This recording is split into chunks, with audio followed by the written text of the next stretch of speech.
Guys, पिछले सत्र में हमने देखा कि कैसे यून ज़ेनबाई ने अपने सिस्टम को जागृत करके अपनी ताकत का एक नया लेवल हासिल किया।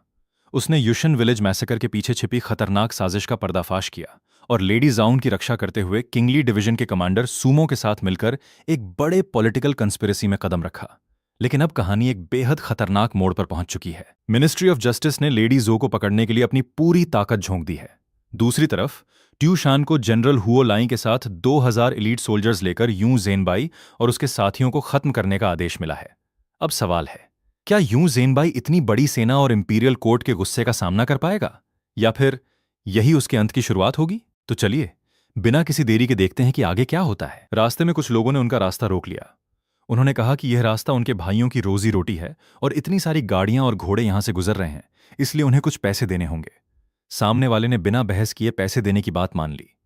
यह देखकर रास्ता रोकने वालों ने पेड़ हटाने और मेहमानों को आगे जाने देने का आदेश दिया।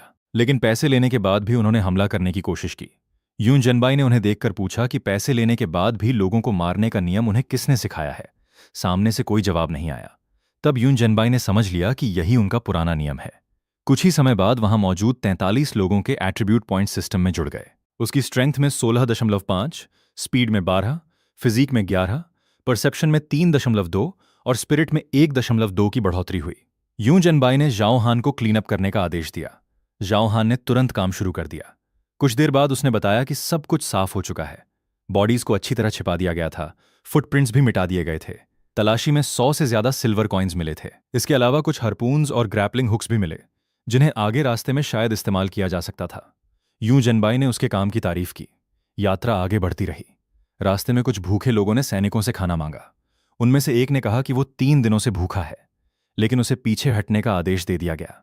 इसी दौरान लेडी जो के पास एक मैसेंजर पहुंचा। उसने तुरंत उसे अंदर बुलाने का आदेश दिया। मैसेंजर ने आते ही बताया कि शेन फैमिली के साथ बहुत बड़ी मुसीबत हो गई है। मिनिस्ट्री ऑफ जस्टिस ने लेडी जो के खिलाफ अरेस्ट वारंट जारी कर दिया था।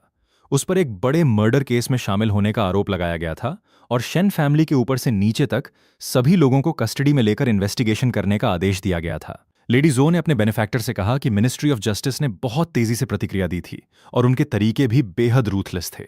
उन्होंने शादीशुदा बेटी तक को नहीं छोड़ा और पूरे परिवार को इस मामले में घसीट लिया। उसके अनुसार यह सिर्फ अरेस्ट नहीं था, वे अपनी अथॉरिटी दिखाकर सबको वार्निंग दे रहे थे। यून जनबाई ने कहा कि अगर मिंग सिटी वापस नहीं जा सकते तो वापस जाने की जरूरत भी नहीं है, वे कोई दूसरा रास्ता चुन सकते हैं। उसने आसपास के रास्तों और शहरों के बारे में पूछा। उसे बताया गया कि पश्चिम में लगभग 220 ली दूर अंझो की मिलिट्री गैरिसन है। दक्षिण पूर्व में लगभग 250 ली दूर वुझो है, जहां सिक्योरिटी सबसे अच्छी है, और पूर्व में लगभग 180 ली दूर पिंगजांग सिटी है। लेकिन पिंगजांग सिटी के आसपास बंदित प्रॉब्लम बेहद गंभीर थी। वहां लगातार बंदित्स के खिलाफ सप्रेशन कैंपेन्स चलाए जाते थे, लेकिन फिर भी समस्या खत्म नहीं होती थी। यून जनबाई ने तुरंत फैसला किया, वे पिंगजांग सिटी जाएंगे। लेडी जो ने उसकी बात मान ली। असल में यून जनबाई काफी समय से ऐसी जगह ढूंढ रहा था जहां वो अपने एट्रीब्यूट्स बढ़ा सके, और पिंगजांग सिटी में गंभीर बंदित प्रॉब्लम उसके लिए किसी परेशानी से ज्यादा एक विशाल गोल्ड माइन जैसी थी। उधर कुछ सैनिक एक आदमी से पूछताछ कर रहे थे। उन्होंने पूछा कि क्या उसने 7 या 8 कैरेजेस वाले एक कैरावैन को जाते देखा है और वो किस दिशा में गया। आदमी ने डरते हुए बताया कि शायद वे पिंगजांग सिटी की तरफ गए हैं। सैनिक ने उसे चेतावनी दी कि अगर उसने झूठ बोला तो उसके परिणाम अच्छे नहीं होंगे। आदमी तुरंत दया की भीख मांगने लगा और बोला कि उसने अपनी आंखों से उस कैरावैन को उसी दिशा में जाते देखा है। वहां कई कैरेजेस थीं और वो बिल्कुल गलत नहीं हो सकता। सैनिकों को जब पक्का हो गया कि कैरावैन पिंगजांग सिटी की तरफ गया है तो उन्होंने तुरंत रास्ता बदलने का आदेश दिया। कैवलरी को स्पीड बढ़ाने के लिए कहा गया और उन्हें आगे जाकर रास्ता रोकने का आदेश मिला। इन्फेंट्री पीछे से उनका साथ देने वाली थी। दूसरी तरफ यून जनबाई ने अपने साथियों को आदेश दिया कि वे बाकी लोगों की सुरक्षा करें। उसने कहा कि लगता है गेस्ट्स आने वाले हैं और वो खुद उनका स्वागत करने जाएगा। कुछ ही देर बाद वो रास्ते पर अकेला खड़ा था। सामने से लगभग 500 एलीट कैवलरी आगे बढ़ रही थी। तभी यून जनबाई ने उन्हें रोकते हुए कहा, रुको। फिर उसने वही पुराना बंदित स्टाइल डायलॉग बोला, यह रास्ता मैंने बनाया है, यह पेड़ मैंने लगाया है। अगर इस रास्ते से गुजरना है तो रास्ते का पैसा छोड़ना होगा। सैनिकों को यकीन ही नहीं हुआ। एक अकेला आदमी उनकी पूरी कैवलरी के सामने खड़ा होकर उनसे रोड मनी मांग रहा था। उन्होंने देखा कि वो सच में उनकी तरफ अकेला चला आ रहा है। जनरल हुओलाई से पूछा गया कि अब क्या करना चाहिए। जनरल ने कहा कि उसने 20 साल तक युद्ध लड़ा है, लेकिन 500 एलीट कैवलरी को अकेले रोकने वाला ऐसा आदमी उसने पहली बार देखा है।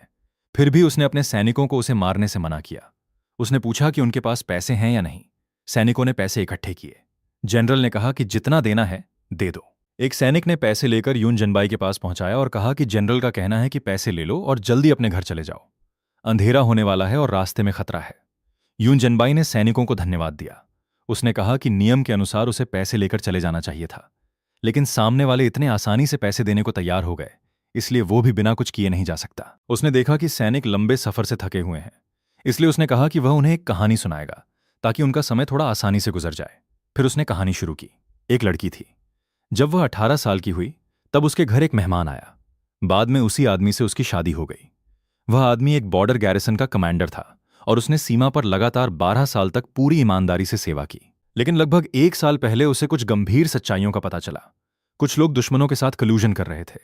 वे मिलिट्री वेपन्स बेच रहे थे, मिलिट्री ग्रेन को अपने लिए इस्तेमाल कर रहे थे, सिविलियंस को मारकर मिलिट्री अचीवमेंट्स का क्रेडिट ले रहे थे और मिलिट्री सैलरीज का भी गलत इस्तेमाल कर रहे थे। उस कमांडर के पास इन सब के एविडेंस थे, लेकिन वो इन्हें ऑफिशियली रिपोर्ट कर पाता उससे पहले ही उसके खिलाफ एक ट्रैप तैयार कर दिया गया। उसकी पत्नी को विश्वास नहीं था कि उसका पति अपनी मर्जी से कोई अनऑथराइज्ड एक्शन ले सकता है, इसलिए उसने अपने पति के अंकल को लेटर लिखा और उससे मदद मांगी। लेकिन उसका अंकल उसकी हर लेटर पढ़ता रहा। एक तरफ वो महिला खुलकर मदद मांग रही थी, दूसरी तरफ उसका अंकल पर्दे के पीछे से सब कुछ कंट्रोल कर रहा था। यानी वो महिला जिस व्यक्ति से अपने पति के मर्डरर को खोजने में मदद मांग रही थी, वही असल में इस पूरे मामले का मर्डरर था। उस अंकल की नजर सिर्फ उसके पति पर नहीं थी, वो उस महिला को भी अपने कब्जे में लेना चाहता था। इसलिए उसने उसके लिए एक पूरा ट्रैप तैयार किया। उसने दुश्मनों के लोगों से संपर्क किया और उनके जरिए एक गांव का मैसेकर करवाने की योजना बनाई। किसी भी तरह की गलती न हो, इसके लिए गांव के सभी एबल बॉडीड लोगों को पहले ही वहां से हटा दिया गया। फिर उसने अपने ट्रस्टेड सबऑर्डिनेट को सीक्रेटली आदेश दिया कि सही समय पर ट्रूप्स लेकर गांव में पहुंचे। उनका काम था दुश्मनों को खत्म करना, सभी विटनेसेस को साइलेंस करना और फिर उस महिला को ही पूरे गांव के मैसेकर का कल्प्रिट बना देना। इसके बाद वो महिला को एक सीक्रेट चेंबर में बंद करके अपने असली इरादे पूरे कर सकता था। यून जनबाई ने कहानी सुनाते हुए कहा कि वहां मौजूद सभी लोग समझ सकते हैं कि ऊपर से आया सिर्फ एक आदेश नीचे कितने लोगों की जान ले सकता है। लेकिन उसकी योजना के आखिर में एक अनएक्सपेक्टेड घटना हो गई। उसकी पूरी योजना बर्बाद हो गई। दुश्मनों के सभी लोग मारे गए, उसका ट्रस्टेड सबऑर्डिनेट भी मर गया और उसके साथ गए 320 से ज्यादा एलीट सोल्जर्स भी मारे गए। कहानी खत्म करने के बाद यून जनबाई ने सामने खड़े सैनिकों की तरफ देखा। तभी जनरल हुओलाई ने कहा कि कहानी में 2 बातें उसे समझ नहीं आई। पहली बात, उस कहानी का अंकल इतनी सटीक टाइमिंग के साथ हर घटना को कैसे कंट्रोल कर सकता था। जवाब आया कि एक खास बर्ड होती है जिसकी आंखें नीली होती हैं। वो बहुत ऊंचा और बहुत तेज उड़ सकती है। कोई व्यक्ति जहां भी जाए वह बर्ड उसका पीछा कर सकती है। जनरल हुओलाई तुरंत समझ गया। उसने कहा, ब्लू रॉक बर्ड। यानी इसी बर्ड की मदद से अंकल को लोगों की एग्जैक्ट लोकेशन और मूवमेंट की जानकारी मिलती थी। लेकिन जनरल के मन में दूसरा और उससे भी बड़ा सवाल था। उसने पूछा कि कहानी में जिस अनएक्सपेक्टेड इंसिडेंट की बात की गई वह आखिर था क्या। ऐसा क्या हुआ कि दुश्मनों का पूरा ग्रुप खत्म हो गया और 300 से ज्यादा एलीट सोल्जर्स में से एक भी जीवित नहीं बचा। अगर यून जनबाई उसे यह रहस्य समझा दे तो शायद वो उस अंकल को जेल में डालने के बारे में सोच सकता है। यून जनबाई ने जवाब दिया कि वो अनएक्सपेक्टेड इंसिडेंट बेहद संयोग से ऐसा था जिसका सामना जनरल हुओलाई खुद भी कर चुका है। जनरल ने पूछा, कब? यून जनबाई ने शांत होकर कहा, अभी। फिर उसने सामने खड़े जनरल की तरफ देखा और कहा कि युशन विलेज केस का मर्डरर इस समय उसके सामने खड़ा है। वह खुद वही मर्डरर था। उसी ने दुश्मनों के लोगों को मारा था और यंचंग के 300 से ज्यादा एलीट सोल्जर्स को भी खत्म किया था। जनरल हुओलाई ने उसकी बात सुनी, लेकिन यून जनबाई ने खुद ही तुरंत एक महत्वपूर्ण बात जोड़ दी। उसने कहा कि जनरल ने अभी थोड़ी देर पहले एविडेंस की बात की थी। उसके पास अपनी बात साबित करने के लिए कोई एविडेंस नहीं था, तो अब जनरल क्या करेगा? जनरल हुओलाई ने कहा कि उसके पास अपना तरीका है। लेकिन तभी यून जनबाई ने उसे रोककर एक और सवाल किया, क्या मिनिस्ट्री ऑफ जस्टिस के वे 23 लोग भी उसी ने मारे थे? एक ऑफिसर ने तुरंत आसपास का एरिया चेक किया और बताया कि 2000 मीटर्स के दायरे में कोई हिडन सोल्जर्स नहीं है। वहां सिर्फ यून जनबाई अकेला मौजूद है। जनरल हुओलाई के एक सबऑर्डिनेट ने बताया कि वो खुद मर्डरर होने की बात स्वीकार कर चुका है। जनरल ने उसकी बात पर भरोसा नहीं किया।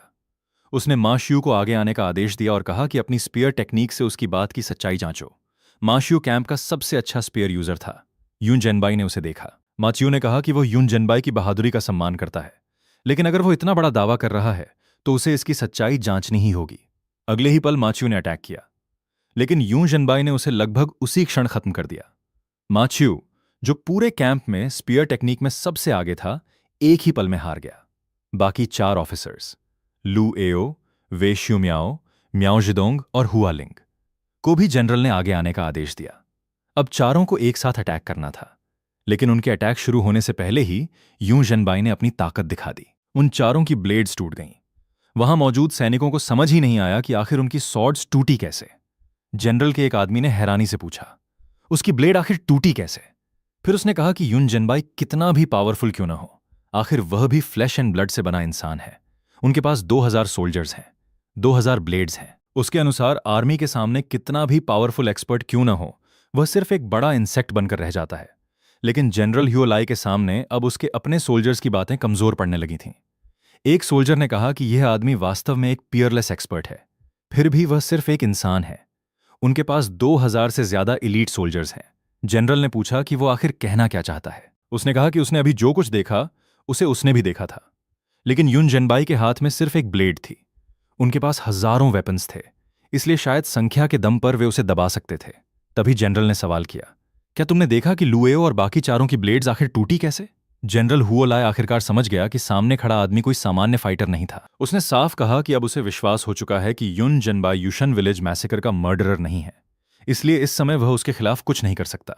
फिर उसने अपनी कैवलरी को आदेश दिया कि सभी लोग 50 कदम पीछे हट जाएं। कुछ देर बाद जनरल ने युन जनबाई से एक सवाल पूछने की हिम्मत की। उसने जानना चाहा कि उसका और लेडी जो का आखिर क्या रिश्ता है। युन जनबाई ने जवाब दिया कि अगर वो बात सीक्रेट है तो उसे सीक्रेट ही रहने देना बेहतर है। जनरल ने आगे सवाल नहीं किया, इसके बजाय उसने युन जनबाई को मिनिस्ट्री ऑफ जस्टिस में काम करने का प्रस्ताव दिया। उसने वादा किया कि अगर युन जनबाई यह प्रस्ताव स्वीकार कर ले तो लेडी जू का मामला यहीं खत्म कर दिया जाएगा। युन जनबाई ने पूछा कि अगर वो मना कर दे तो? जनरल ने कहा कि मना करने में भी कोई समस्या नहीं है। युन जनबाई जैसी एबिलिटी रखने वाला व्यक्ति मार्कीज या प्रिंस के स्तर के लोगों के साथ काम करने के योग्य है। वो सिर्फ अपनी तरफ से सिंसियरली उसे रिक्रूट करने की कोशिश कर रहा था। इसके बाद हैवी कैवलरी को भी 50 कदम पीछे हटने का आदेश दिया गया। फिर जनरल ने युन जनबाई से कहा कि क्या वो अपने साथियों की मौत का बदला नहीं लेना चाहता। उसके पास 2000 से ज्यादा सैनिक थे, जबकि युन जनबाई आखिर एक अकेला इंसान था। अगर पूरी सेना एक साथ हमला कर दे तो शायद उनके पास कुछ मौका हो सकता था। लेकिन मिनिस्ट्री ऑफ जस्टिस का अधिकारी तुरंत बीच में बोला। उसने कहा कि वो मिनिस्ट्री ऑफ जस्टिस से है और उसके लिए जिंदा रहना मरने से ज्यादा उपयोगी है। उसे पता था कि 2000 एलीट सोल्जर्स भी युन जनबाई को रोक नहीं सकते। अगर युन जनबाई उसे मारना चाहे तो उसके लिए यह बेहद आसान होगा। लेकिन एक समस्या थी, युन जनबाई को लेडी जो की रक्षा करनी थी और वो उसे ज्यादा देर तक अकेला नहीं छोड़ सकता था। जनरल की यह बात सुनकर युन जनबाई ने कहा कि वो सही जगह पर निशाना लगाना जानता है। युन जनबाई को समझदार लोग पसंद थे, लेकिन उसने चेतावनी भी दी कि उसकी ब्लेड उन लोगों को पसंद नहीं करती जो जरूरत से ज्यादा क्लेवर बनने की कोशिश करते हैं। अगर अगली बार तक उसकी बताई हुई सिर्फ एक भी बात पूरी नहीं हुई तो जब वे दोनों अगली बार बात करेंगे वो बातचीत किसी और जगह नहीं बल्कि उस आदमी की कब्र के सामने होगी। इसके बाद युन जनबाई ने सभी सोल्जर्स को धन्यवाद दिया और कहा कि फिर कभी मुलाकात होगी। वो वहां से लौट आया। उधर माच्यू को पानी से बाहर निकाला गया था। उसकी हालत देखकर साफ था कि वो मौत से बस एक कदम दूर था। एक व्यक्ति ने पूछा कि जनरल ने उस मिनिस्ट्री ऑफ जस्टिस वाले अधिकारी से आखिर क्या प्रॉमिस किया था। जवाब मिला कि उसने जो मिंगयुआन की इन्वेस्टिगेशन करने का वादा किया था, लेकिन यह प्रैक्टिकली एक डेड एंड था, क्योंकि शुए शिलांग के पीछे थर्ड प्रिंस था और जो मिंगयुआन भी थर्ड प्रिंस के पक्ष में था। अगर कोई जो मिंगयुआन की इन्वेस्टिगेशन करता तो शुए शिलांग उसे खत्म करने की पूरी कोशिश करता, लेकिन अगर वो इन्वेस्टिगेशन करने से मना करता तो युन जनबाई उसे मार देगा। यानी दोनों तरफ मौत खड़ी थी। तभी जनरल ने साफ किया कि वो वास्तव में उसे किसके लिए रिक्रूट करना चाहता था। उसने करंट इंपीरियल कोर्ट की पॉलिटिकल सिचुएशन समझाई। क्राउन प्रिंस कमजोर था, थर्ड प्रिंस के पास पैसा और इन्फ्लुएंस था, लेकिन आर्मी नहीं थी। वहीं सेकंड प्रिंस सिर्फ 16 साल की उम्र में बैटलफील्ड पर उतर चुका था। बॉर्डर आर्मी के 20 लाख? नहीं, यहां जनरल ने साफ तौर पर बॉर्डर आर्मी के 20-10 हजार नहीं बल्कि 2 लाख सोल्जर्स उसका साथ देते थे। लेकिन सेकंड प्रिंस के पास एक ऐसे व्यक्ति की कमी थी जो मिनिस्ट्री ऑफ जस्टिस को समझता हो और जरूरत पड़ने पर सच में एक्शन लेने की हिम्मत रखता हो। अगर इन्वेस्टिगेशन से मिले एविडेंस सेकंड प्रिंस को दिए जाएं तो वही एविडेंस थर्ड प्रिंस के खिलाफ इस्तेमाल होने वाली तलवार बन सकता था। शुए किंग जिस व्यक्ति को सीधे नहीं हिला सकता था, उसे युन जनबाई की मदद से चुनौती दी जा सकती थी। जनरल ने कहा कि उसके पीछे बॉर्डर आर्मी के 2 लाख सोल्जर्स हैं। युन जनबाई ने तुरंत जवाब नहीं दिया। उसने कहा कि उसे इस बारे में सोचने के लिए थोड़ा समय चाहिए। जनरल ने कहा कि कोई जल्दी नहीं है। कुछ देर बाद युन जनबाई वापस कैरावैन के पास पहुंचा। उसने लेडी जो से माफी मांगी कि उसे इंतजार करना पड़ा। लेडी जो ने पूछा कि क्या मिनिस्ट्री ऑफ जस्टिस ने बहुत सारे लोग भेजे थे। युन जनबाई ने बताया कि संख्या कई 100 से ज्यादा थी। लेडी जो ने पूछा कि उसे यह कैसे पता चला। उसने कहा कि यून जेनबाई जैसी एबिलिटी वाले व्यक्ति को सिर्फ कुछ लोगों के लिए कैरावैन छोड़कर जाने की जरूरत नहीं थी। अगर उसने खुद आगे जाकर उन्हें रोका था तो इसका मतलब था कि अटैकर्स की संख्या इतनी ज्यादा थी कि उसे डर था कि लड़ाई का असर कैरावैन तक पहुंच सकता है। यून जेनबाई ने उसकी समझदारी की तारीफ की। लेडी जो ने पूछा कि वहां आखिर हुआ क्या था। यून जेनबाई ने कहा कि बाहर हवा तेज है, इसलिए बेहतर होगा कि वे कैरेज के अंदर बात करें। फिर उसने पूरी घटना बताई। कैरावान से अलग होने के बाद वो कई ली आगे चला गया था। लेडी जो ये सुनकर हैरान हुई कि वो इतनी दूरी से ही पीछा करने वालों का पता लगा सकता था। उसने कहा कि ऐसी एबिलिटी तो उन लेजेंडरी इमॉर्टल्स जैसी लगती है जो इमॉर्टल पाथ पर मौजूद होते हैं। अब उसके मन में यून जेनबाई की असली पहचान को लेकर सवाल और भी गहरा हो गया। यून जेनबाई ने बताया कि उसने खुद को बंदित के रूप में डिस्गाइज किया था। वो रास्ते पर खड़ा होकर सोल्जर से वही पुराना डायलॉग बोलने लगा। ये रास्ता मैंने बनाया है, ये पेड़ मैंने लगाया है, रास्ते से गुजरना है तो रोड मनी छोड़ो। लेडी जॉ को यह सुनकर हैरानी हुई कि वो अकेला 2000 से ज्यादा एलीट सोल्जर्स के सामने खड़ा था और उनसे रोड मनी मांग रहा था। लेकिन सामने मौजूद जनरल ने शायद उसे कोई हार्मलेस फूल समझ लिया। उसने सच में अपने लोगों से पैसे इकट्ठे करवाकर यून जेनबाई को दे दिए। इसके बाद यून जेनबाई ने उन सोल्जर्स को एक कहानी सुनाई, एक 18 साल की लड़की की कहानी। उस लड़की के घर एक मेहमान आया था। बाद में उसी से उसकी शादी हुई थी। लेडी जो को समझ आ गया कि वो कहानी उसी की जिंदगी के बारे में थी। उसने यून जेनबाई से पूछा, क्या सिर्फ उसकी वजह से उसने इतना बड़ा रिस्क लेना सही समझा? यून जेनबाई ने बहुत सीधी बात कही। उसने ये नहीं सोचा कि ये वर्थ इट है या नहीं। उसने सिर्फ ये सोचा कि वो ऐसा करना चाहता है या नहीं। लेडी जो ने कहा कि उसे थोड़ी ठंड लग रही है। उसने किसी को एक कपड़ा लाने के लिए कहा। इसके बाद यून जेनबाई ने एक और निर्देश दिया। जब वो वापस आए तो कैरावैन के लिए ऐसा रास्ता चुना जाए जो अनइवन और ज्यादा रफ हो। जितना ज्यादा रास्ता ऊबड़ खाबड़ हो उतना बेहतर। आदेश मान लिया गया। कुछ देर बाद लेडी जो वापस चली गई। तभी यून जेनबाई ने कैरावैन के बाहर रुकने का आदेश दिया। उसने सामने के जंगल में कैंप लगाने की तैयारी करने को कहा और खुद आगे देखने चला गया। लेकिन इसी समय जंगल के अंदर एक बिल्कुल अलग दुनिया चल रही थी। कुछ लोग इंसानों को खरीदने और बेचने का हिसाब कर रहे थे। एक कमजोर महिला को खरीदने के लिए बारगेन चल रही थी। खरीदार ने कहा कि उसके दांत अच्छे नहीं हैं, इसलिए कीमत कम होनी चाहिए। सामने वाले ने जवाब दिया कि दांतों की हालत से उसका इस्तेमाल प्रभावित नहीं होगा। आखिर कीमत पर बातचीत हुई और उसे कम दाम में खरीदने की बात तय हुई। उस महिला ने रोते हुए उन्हें छोड़ने की विनती की। उसने कहा कि उसके घर बच्चे हैं, लेकिन उसे बताया गया कि उसका बच्चा पहले ही माइन में बेच दिया गया है। अब वापस जाने पर भी वो अपने बच्चे को नहीं ढूंढ पाएगी। इसके बाद दूसरी महिला की भी कीमत लगाई गई। उसके बारे में बताया गया कि उसने पहले बच्चे को जन्म दिया था, लेकिन उसका शरीर अच्छा है और थोड़ी देखभाल के बाद वो फिर काम आ सकती है। दोनों को एक साथ खरीदने की बात तय हो गई। फिर वहां बैठे लोग अपने पिछले महीने के अकाउंट्स की चर्चा करने लगे। उन्होंने बताया कि पिछले महीने श्योंगनू के व्हाइट वुल्फ ट्राइब के हुयान लाई ने 35 यंग मैन लिए थे। हर व्यक्ति की कीमत 16 टेल्स थी और पूरी पेमेंट हो चुकी थी। इसके बदले में उन्हें 50 हॉर्सेज मिले थे, जिन्हें बॉर्डर मिलिट्री सप्लाईज के लिए भेजकर उन्होंने कुल 820 टेल्स का प्रॉफिट कमाया था। हुयान लाई ने इस महीने भी लोगों की मांग की थी, क्योंकि उन्होंने एक नई माइन खोली थी और वहां वर्कर्स की भारी कमी थी। इस महीने उन्हें 50 लोग चाहिए थे। वहां मौजूद लोगों ने कहा कि सप्लाई की चिंता करने की जरूरत नहीं है। इस समय लोगों की कोई कमी नहीं थी। हर जगह रेफ्यूजीज घूम रहे थे। ग्रामीण इलाकों के गांवों में उनके लोग घुस जाते थे। एक एक घर से कई लोगों को पकड़ लेते थे और बिना किसी रोक टोक के उन्हें ले आते थे। बस एक बात का ध्यान रखना था, कोई एविडेंस पीछे नहीं छूटना चाहिए। इसके बाद उन्होंने मेल इन्फेंट्स की खरीद बिक्री का भी हिसाब बताया। पिछले महीने एक वेल्दी ऑफिशियल के लिए 12 मेल इन्फेंट्स खरीदे गए थे। कुछ रेफ्यूजीज से खरीदे गए थे, कुछ गांवों से, और कुछ बच्चों को तो प्रेग्नेंट विमेन के गर्भ से ही समय से पहले निकाल लिया गया था। इस महीने फिर 15 बच्चों की मांग थी। अगर क्वालिटी अच्छी हुई तो कीमत और बढ़ सकती थी, लेकिन सप्लायर ने कहा कि इस महीने अधिकतम 10 ही दे सकता है। यहां तक कि मृत बच्चों को भी पेमेंट में गिना जाता था। इसके बाद माइन के मालिक की बात हुई। पिछले महीने उसने 20 यंग मैन खरीदे थे। जब पूछा गया कि उनमें से कितने अभी जिंदा हैं, तो जवाब मिला कि उससे पिछले महीने भेजे गए 15 में से 7 पिछले महीने ही मर गए थे। पिछले महीने भेजे गए 20 लोगों का अभी पूरा हिसाब नहीं आया था। लेकिन सबको पता था कि माइन का मालिक वर्कर्स को इंसानों की तरह नहीं, बल्कि एनिमल्स की तरह इस्तेमाल करता था। जो काम करते करते मर जाएं, उन्हें दफना दो और फिर नए लोग खरीद लाओ। पिछले महीने का कुल कारोबार 3320 टेल्स था। सारे खर्च निकालने के बाद 2820 टेल्स का साफ प्रॉफिट बचा था। वहां मौजूद मुख्य व्यक्ति ने खुशी से कहा कि प्रॉफिट अच्छा है। फिर उसने सबसे मेहनत करने वाले लोगों में 320 टेल्स बांटने का आदेश दिया। लेकिन तभी उसके लोगों ने उसके लिए एक और खास चीज लाई। एक महिला और उसका बच्चा वहां घसीट कर लाए गए। बच्चा अपनी मां को छोड़ने की मांग कर रहा था। उनके सामने बैठे व्यक्ति ने महिला के तेवर देखकर कहा कि वो काफी स्ट्रांग विल्ड है। उसने उसका नाम पूछा, फिर कहा कि उसे ऐसे ही लोग पसंद हैं जितना ज्यादा रेजिस्टेंस, उतना ज्यादा मजा। उसने महिला को उसके बच्चे के जरिए धमकाया। महिला ने चेतावनी दी कि अगर उसके बच्चे को नुकसान पहुंचाया गया तो वो मरने के बाद भी उन्हें नहीं छोड़ेगी। उस आदमी ने उसका मजाक उड़ाया।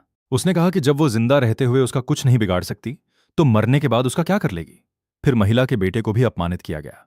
बच्चा अपनी मां की रक्षा करने के लिए आगे आया। वो अपनी मां के लिए लड़ने को तैयार था। उस आदमी ने उसकी हिम्मत देखकर कहा कि मां और बेटा दोनों एक जैसे हैं।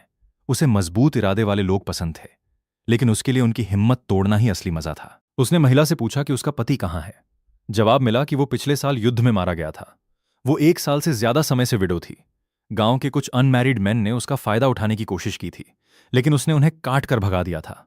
वो अकेले अपने बच्चे को पाल रही थीं और इस तरह जीना आसान नहीं था। उससे पूछा गया कि क्या उसे मौत से डर नहीं लगता। महिला ने कहा कि अगर भगवान की आंखें होतीं तो ऐसे लोगों को इस दुनिया में राज करने नहीं देता। ऐसे लोगों के बीच जिंदा रहना और मर जाना उसके लिए लगभग एक जैसा था। उस आदमी ने फिर उसे धमकाया।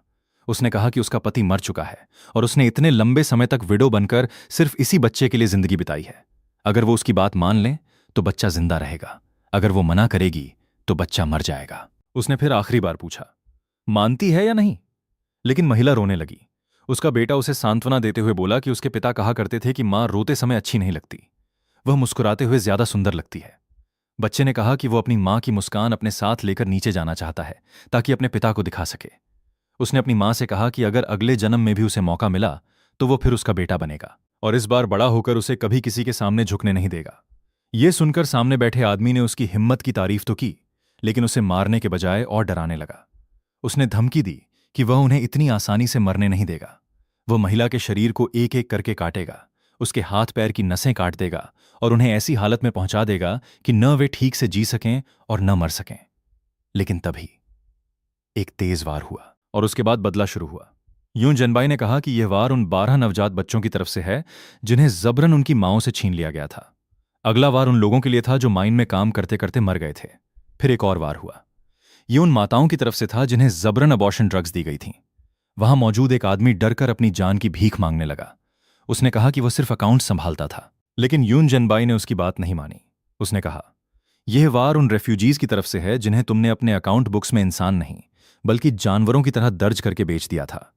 यून जनबाई की बात सुनकर वो आदमी अपनी जान की भीख मांगने लगा, लेकिन यून जनबाई ने साफ कह दिया कि उनके जैसे लोगों को दया मांगने का अधिकार नहीं है।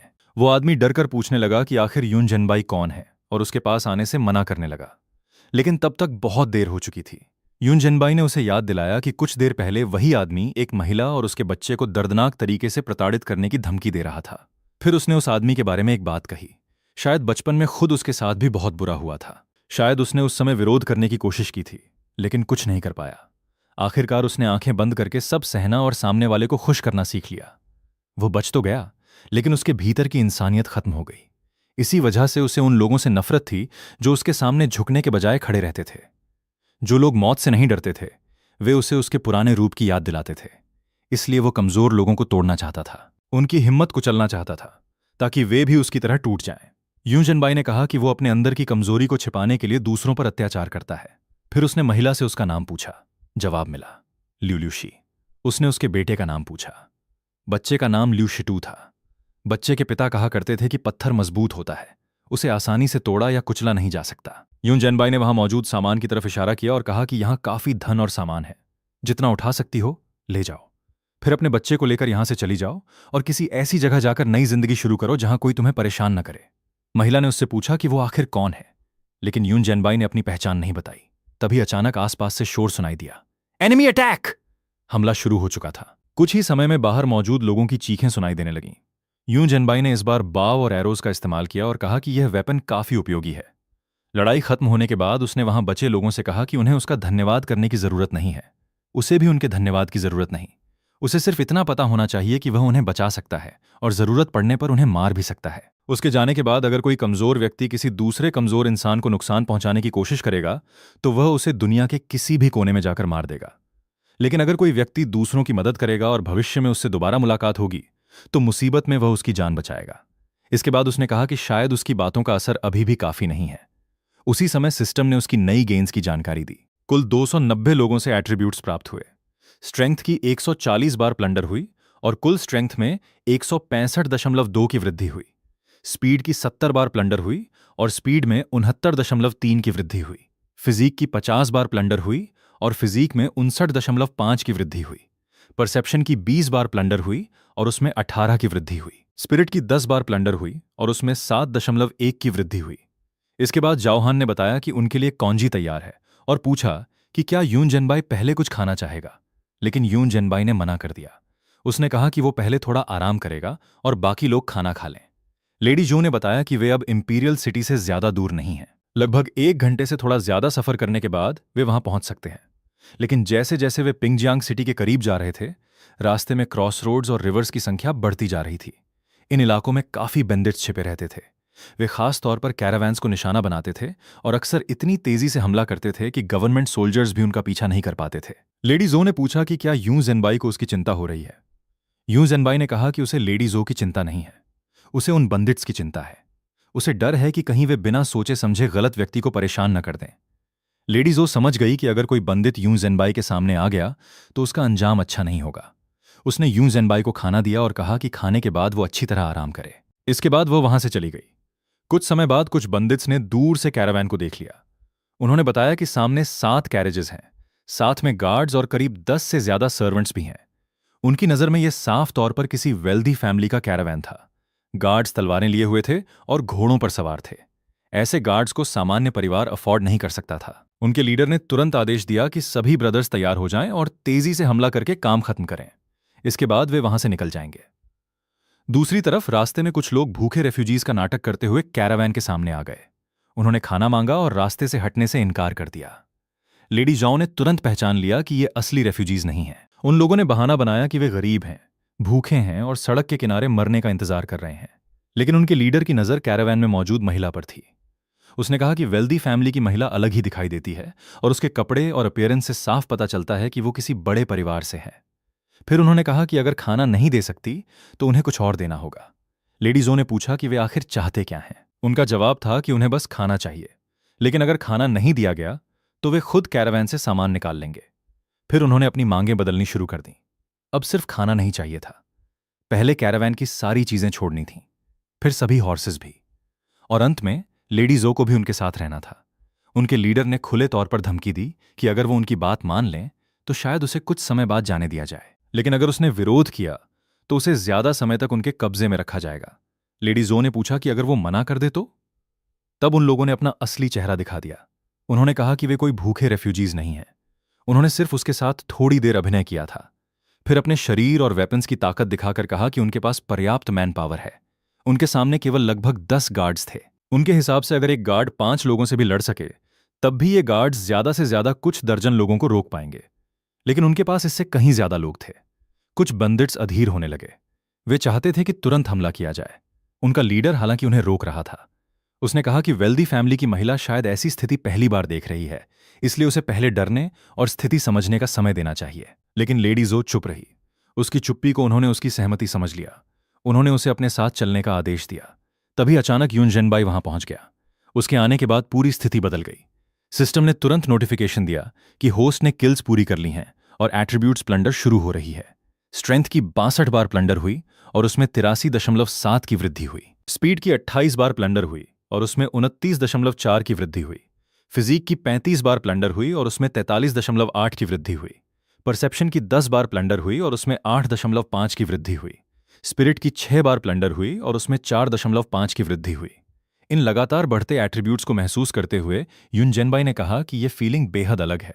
यह पावर न तो अथॉरिटी का भ्रम है और न ही मनी की चमक। यह वास्तविक शक्ति है जो उसके अपने शरीर से निकल रही है, पूरी तरह उसकी अपनी शक्ति। उसने ईवल कल्टीवेशन के बारे में भी कहा। यही तो अच्छी बात है, ईवल कल्टीवेशन तेजी से बढ़ती है। कुछ देर बाद क्लीनअप पूरा हो गया। लुटेरों के शरीर से 40 से ज्यादा टेल्स के छोटे सिल्वर कॉइन्स, कुछ कॉपर कॉइन्स, ड्राई फूड और कई वाटर बैग्स मिले। जाओहन ने आकर रिपोर्ट दी कि सब कुछ साफ कर दिया गया है। यूं जेनबाई ने उसके काम की तारीफ की और कहा कि सभी लोग थोड़ा खाना खाकर आराम कर लें, इसके बाद वे आगे की यात्रा शुरू करेंगे।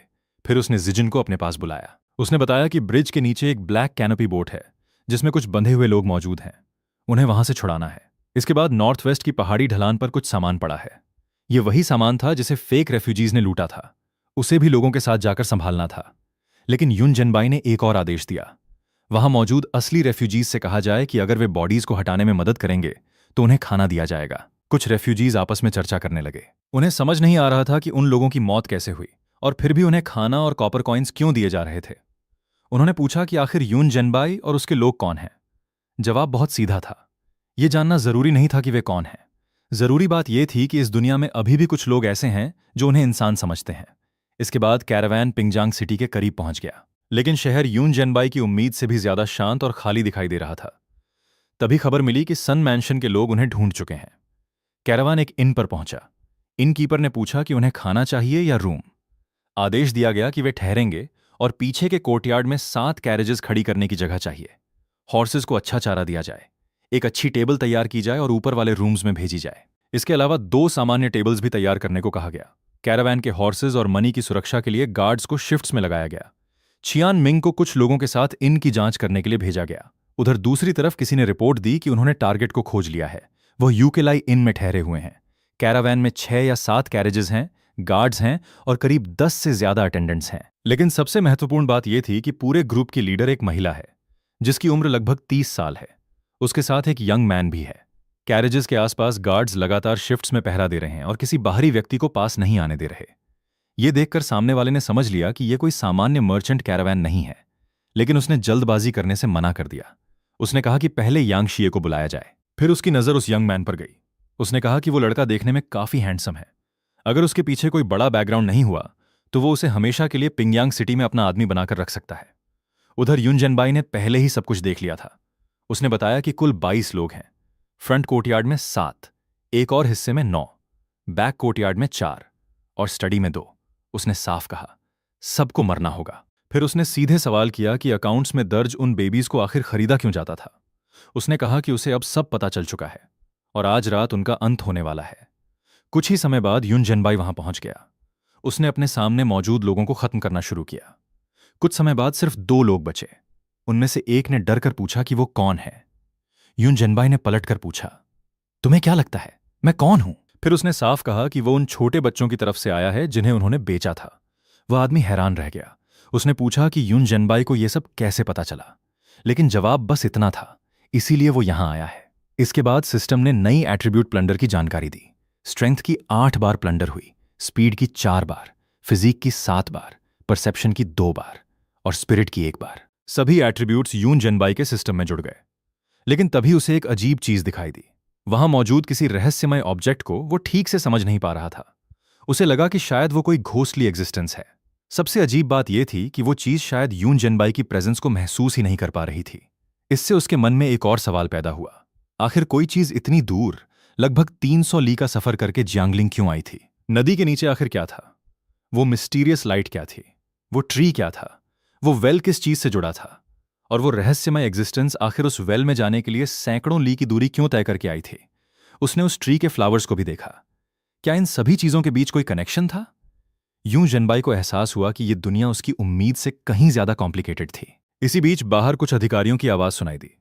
उन्होंने चेतावनी दी कि जो भी किसी अपराधी को छिपाएगा उसे भी उसी अपराध का दोषी माना जाएगा।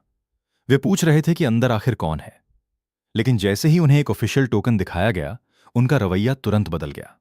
उन्हें पता चल गया कि सामने वाले लोग इंपीरियल पैलेस से जुड़े ऑफिशियल्स के अधीन काम करते हैं। उन्होंने तुरंत कहा कि उनकी आंखें नहीं खुलीं और वे गलत व्यक्ति को पहचान नहीं पाए। जब पूछा गया कि वे आखिर कौन हैं, तो जवाब मिला कि यह जानने की उनकी कोई हैसियत नहीं।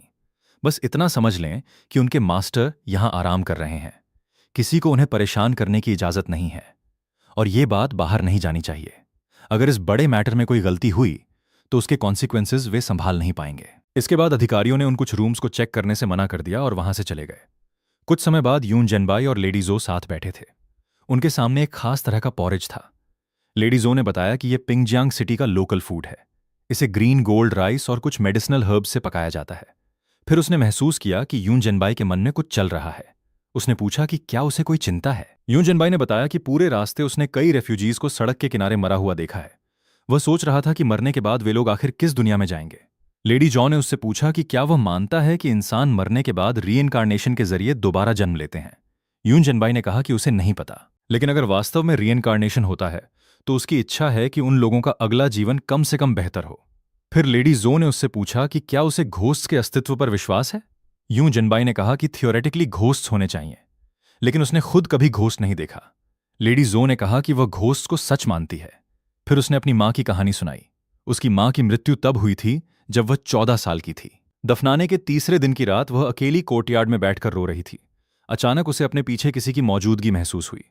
बहुत ठंडी हवा जैसी फीलिंग हुई, जबकि उस समय गर्मियों का मौसम था। वह डर के कारण पीछे नहीं मुड़ी। फिर उसे फुटस्टेप्स सुनाई दिए। वे फुटस्टेप्स उसके पीछे से घूमकर सामने की तरफ आए, लेकिन मूनलाइट में जमीन पर सिर्फ उसका अपना शैडो था। उस फुटस्टेप्स के मालिक का कोई शैडो नहीं था। कुछ देर बाद वह फीलिंग अचानक गायब हो गई। जब उसने आंखें खोलीं तो जमीन पर एम्ब्रॉयडर्ड शूज की एक जोड़ी पड़ी थी।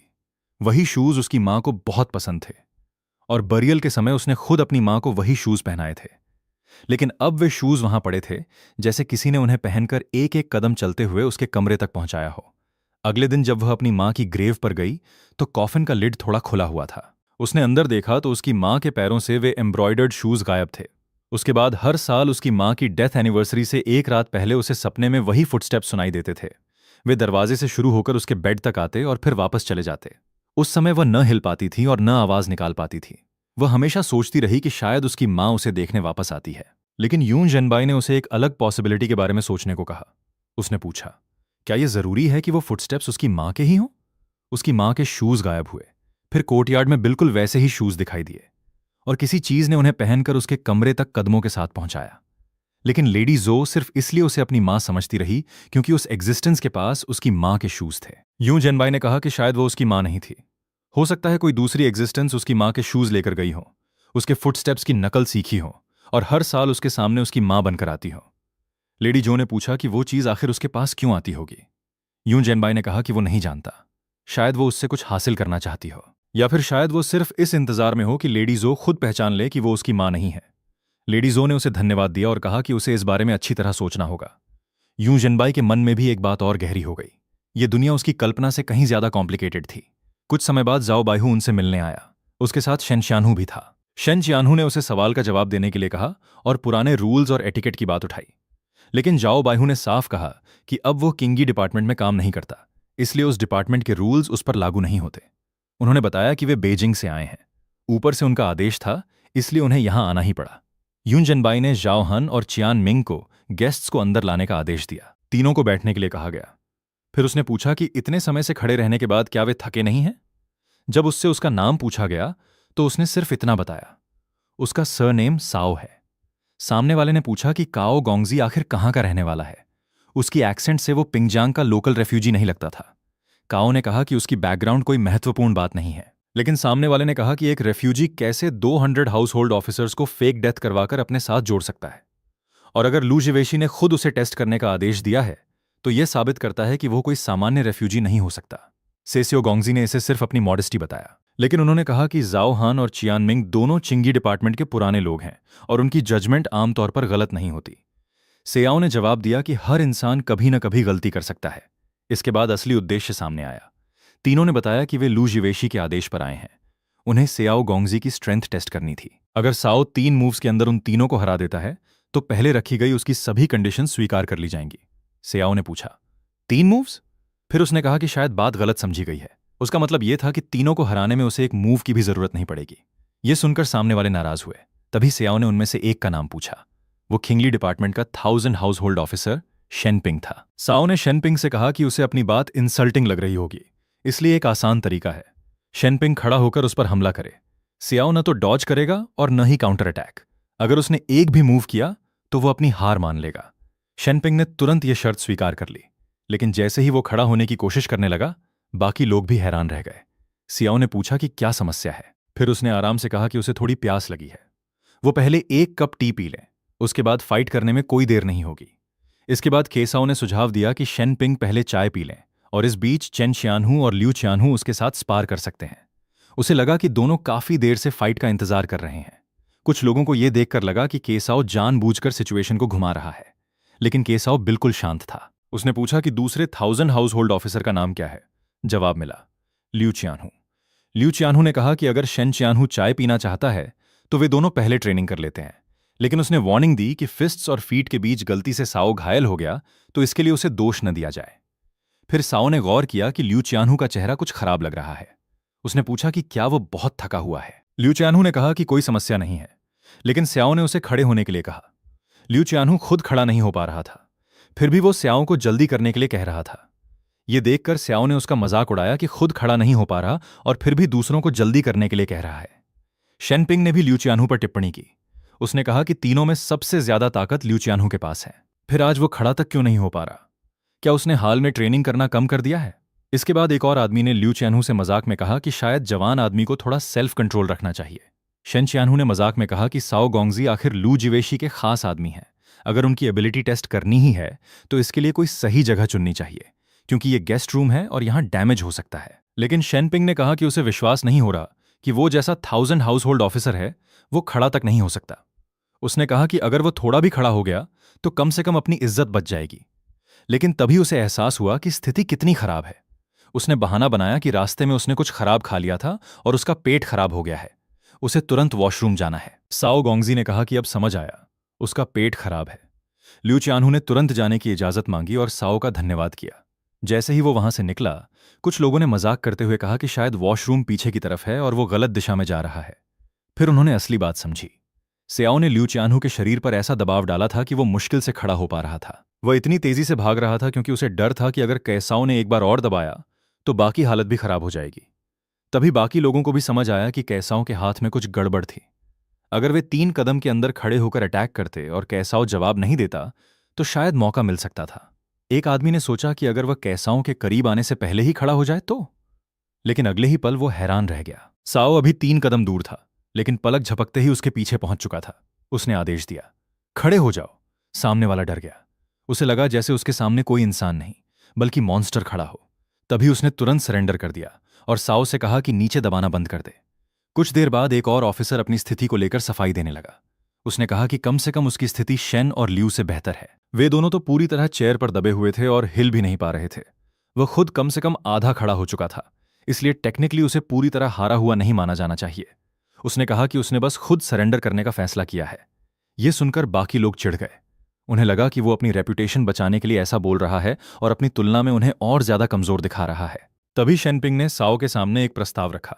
अगर स्याओ इस ऑफिसर को दोबारा चेयर पर पूरी तरह बैठा दे तो शेनपिंग उसकी एक मांग मानने को तैयार था। दूसरा ऑफिसर तुरंत विरोध करने लगा। उसने कहा कि शेनपिंग जो कर सकता है वो भी कर सकता है, बल्कि वो शेनपिंग से जवान है और ज्यादा तेज भाग सकता है। उसने कहा कि अगर स्याओ अभी उसे छोड़ दे तो वो भी स्याओ का एहसान मानेगा। लेकिन शेनपिंग ने पूछा कि उसकी पर्सनल फेवर की आखिर कितनी कीमत है। इसके बाद दोनों के बीच बहस शुरू हो गई। एक ने कहा कि उसके कनेक्शंस ज्यादा हैं और उसके पास ज्यादा रास्ते हैं। दूसरे ने जवाब दिया कि भले ही वो जूनियर हो, लेकिन चिंगलाई डिपार्टमेंट ऐसी जगह नहीं है जहां सिर्फ सीनियरिटी से ही सब कुछ तय होता हो। उसने अपने किए हुए केसेस का भी हवाला दिया। दोनों लगातार बहस कर रहे थे। तभी साओ ने उन्हें चुप कराया, लेकिन तभी लिू चियानहू ने अचानक एक और प्रस्ताव रख दिया। उसने कहा कि अगर सियाओ शेन चियानहू और चेन चियानहू दोनों को भी उसी तरह दबाकर उनकी हालत खराब कर दे तो वो अपनी जान सियाओ के नाम कर देगा। बाकी दोनों ऑफिसर्स के चेहरे बदल गए। उन्हें लगा कि यह आदमी उन्हें भी अपने साथ मौत के मुंह में ले जा रहा है। उन्होंने लिू चियानहू को चुप रहने और वापस जाने के लिए कहा। लिू चियानहू ने फिर भी चाओ को ऑफर दिया। उसने कहा कि वह उसे अच्छी शराब पिलाएगा, लेकिन बाकी दोनों ने साफ कहा कि उसका अपना पेट खराब हुआ है, इसमें उनका क्या दोष। उन्होंने उसे चुप रहने को कहा। लिू चियानहू ने फिर भी कहा कि उसके पास उनकी तुलना में एक चीज ज्यादा वैल्यूएबल है, उसकी अपनी जान। उसके अनुसार केसाओ को अपनी ताकत का बस थोड़ा सा इस्तेमाल करना होगा। बाकी दोनों ने उसे शर्मिंदा होने के लिए कहा। एक ऑफिसर ने साओ को चेतावनी दी कि लिू चियानहू अपने निजी बदले के लिए ऐसा कर रहा है। अगर साओ उसकी बात मान गया तो बाद में यह बात बाहर जाएगी और अच्छा नहीं लगेगा। इसके बाद उन्होंने लिू चियानहू की हालत का बहाना बनाया। कहा कि आज उसका शरीर ठीक नहीं है और उसका दिमाग भी सही तरह से काम नहीं कर रहा। अगर उसने पहले कोई गलती की हो तो साओ बड़ा दिल दिखाकर उसे माफ कर दे। साओ ने लिू चियानहू के प्रस्ताव को इंटरेस्टिंग जरूर माना, लेकिन उसने कहा कि ये तीनों उसके गेस्ट्स हैं। वो अपने गेस्ट्स के साथ इस तरह का व्यवहार कैसे कर सकता है? मारना, पीटना और लड़ना आपसी संबंध खराब कर देगा। इसलिए उसने दूसरा तरीका चुना। उसने जाओ हन को किचन से एक अच्छी टेबल तैयार करने का आदेश दिया। फिर चियान मिंग से लेडी जो को बुलाने के लिए कहा। उसे बस इतना बताना था कि कुछ फ्रेंड्स दूर से आए हैं और वो उनके साथ खाना खाए।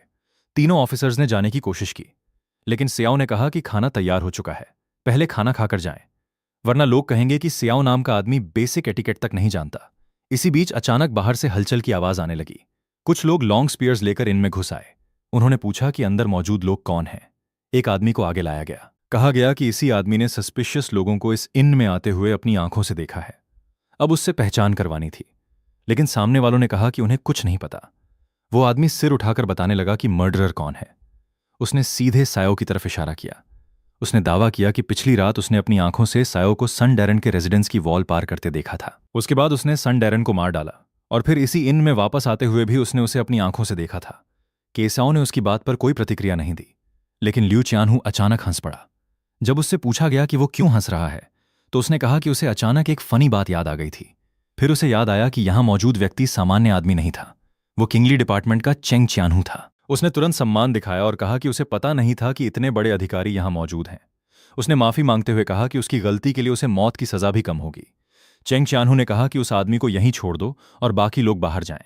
फिर उन्होंने अपने काउंटी मैजिस्ट्रेट को संदेश देने को कहा कि उनका काम खत्म होने के बाद वह खुद उससे मिलने और चाय पीने आएंगे। इसके बाद उस झूठे विटनेस से सवाल शुरू हुए। पूछा गया कि उसे यहां भेजने वाला कौन था। पहले उसने कहा कि कोई नहीं, वो खुद वहां आया था। लेकिन फिर उससे पूछा गया कि उसने जिस आदमी को देखा वो दिखता कैसा था। उसने केसों की तरफ इशारा करके कहा कि वो वही आदमी है, लगभग 20 साल का, ब्लू रोब पहने हुए। फिर उससे पूछा गया कि उसने उसे सन रेजिडेंस में किस वॉल से घुसते देखा था, ईस्ट वॉल या वेस्ट वॉल।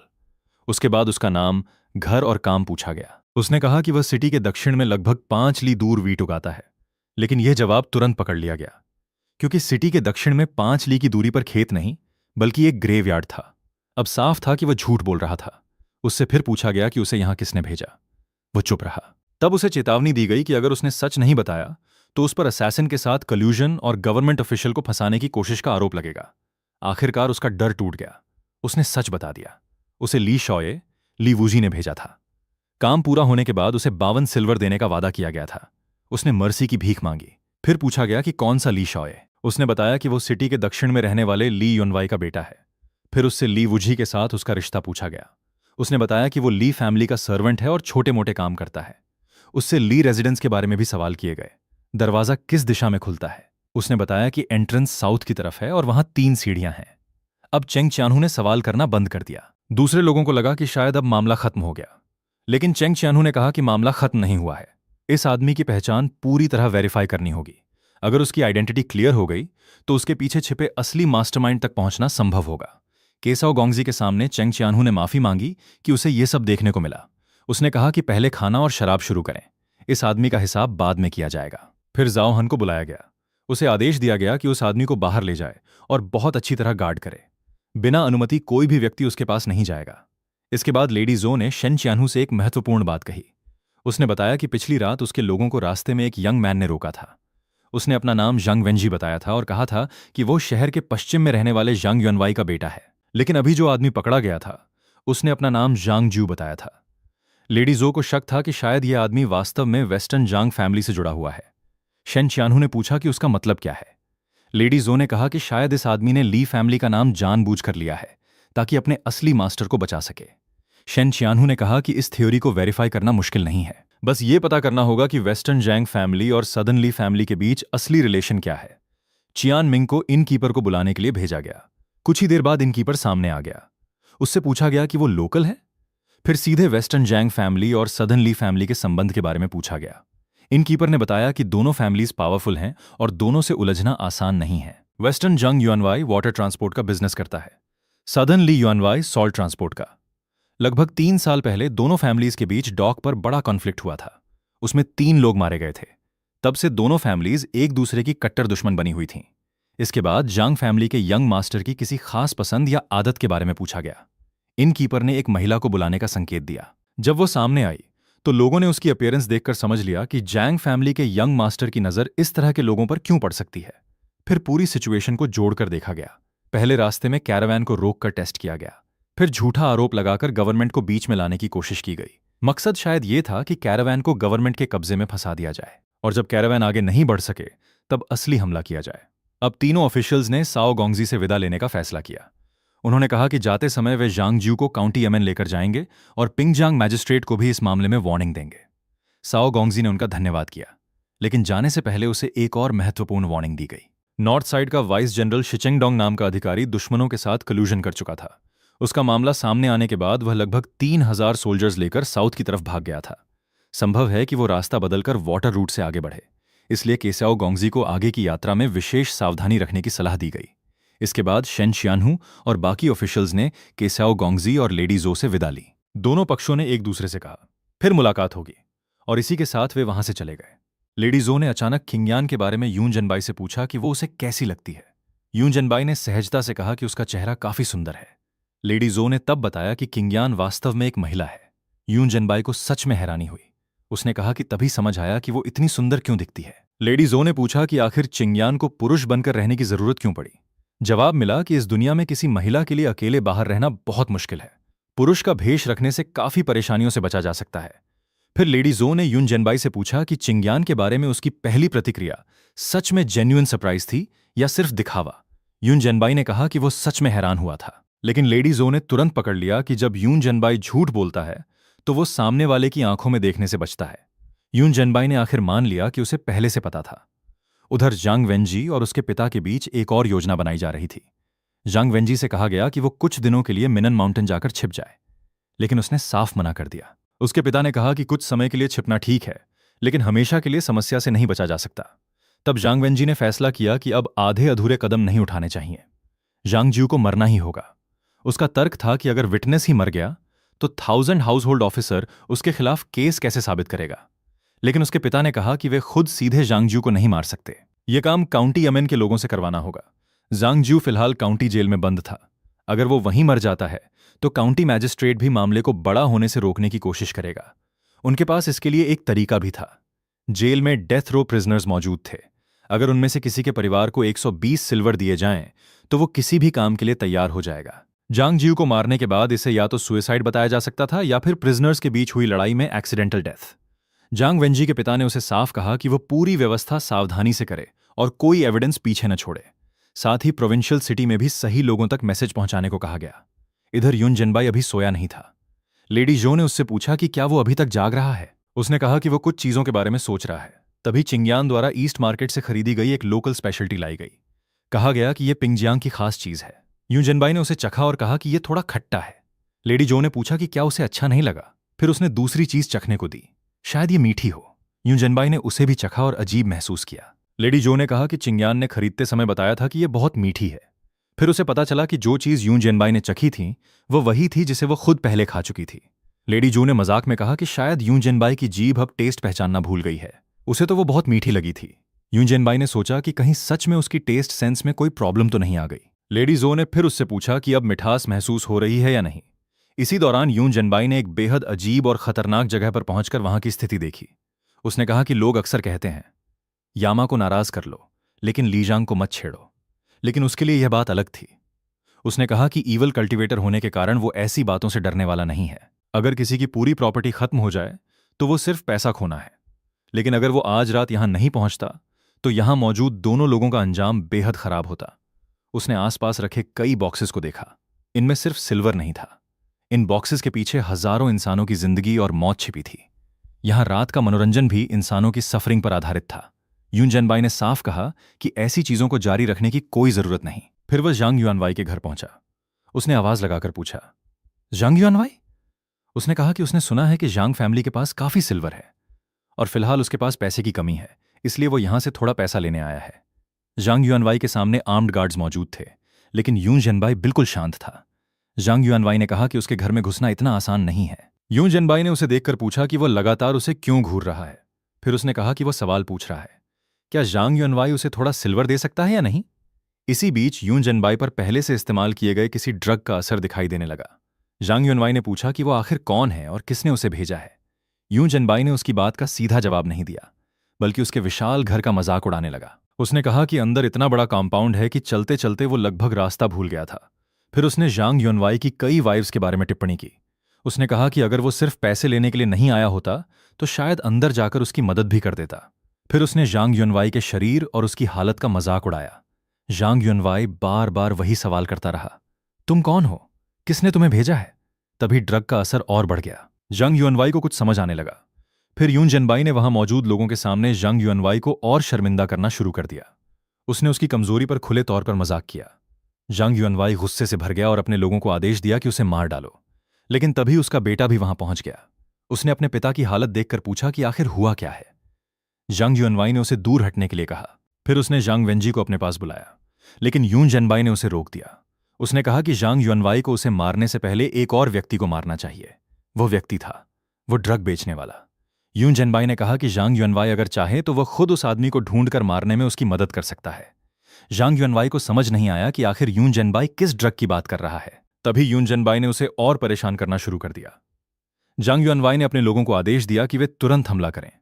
उसने कहा कि जो व्यक्ति पहले यून जेनबाई पर 100 वार करेगा उसे 1200 सिल्वर का रिवॉर्ड मिलेगा, और जो उसे मार देगा उसे ईस्ट सिटी की एक दुकान दे दी जाएगी। लेकिन यून जेनबाई बिल्कुल नहीं डरा। उसने उल्टा जांग युनवाई को बताया कि उसके कोर्टयार्ड में आने से पहले उसने अपनी आंखों से जांग युनवाई की पत्नी को एक गार्ड के साथ गार्डन की आर्टिफिशियल हिल के पीछे देखा था। उसकी पत्नी कह रही थी कि जांग युनवाई एक बेकार बूढ़ा आदमी है, और सबसे बड़ी बात, उसका बेटा जांग वेंजी भी वहां से गुजरते समय ये सब देख चुका था, लेकिन उसने जानबूझकर ऐसा दिखाया जैसे उसने कुछ देखा ही नहीं और वहां से चला गया। ये सुनते ही जांग फैमिली में कैओस फैल गया। जांग युनवाई ने अपने लोगों को हमला करने का आदेश दिया, लेकिन यून जेनबाई ने कहा कि अगर वे सच में उसे मारना चाहते हैं तो ठीक है, वो उनकी इच्छा पूरी कर देगा। फिर उसने जांग युनवाई की पत्नी से एक सवाल पूछा। उसने कहा कि अगर वो सही जवाब देगी तो वो उसे जिंदा जाने देगा। महिला ने डरते हुए कहा कि वो सवाल पूछे। यून जेनबाई ने पूछा, जांग युनवाई की ताकत बड़ी है या बुद्धा की?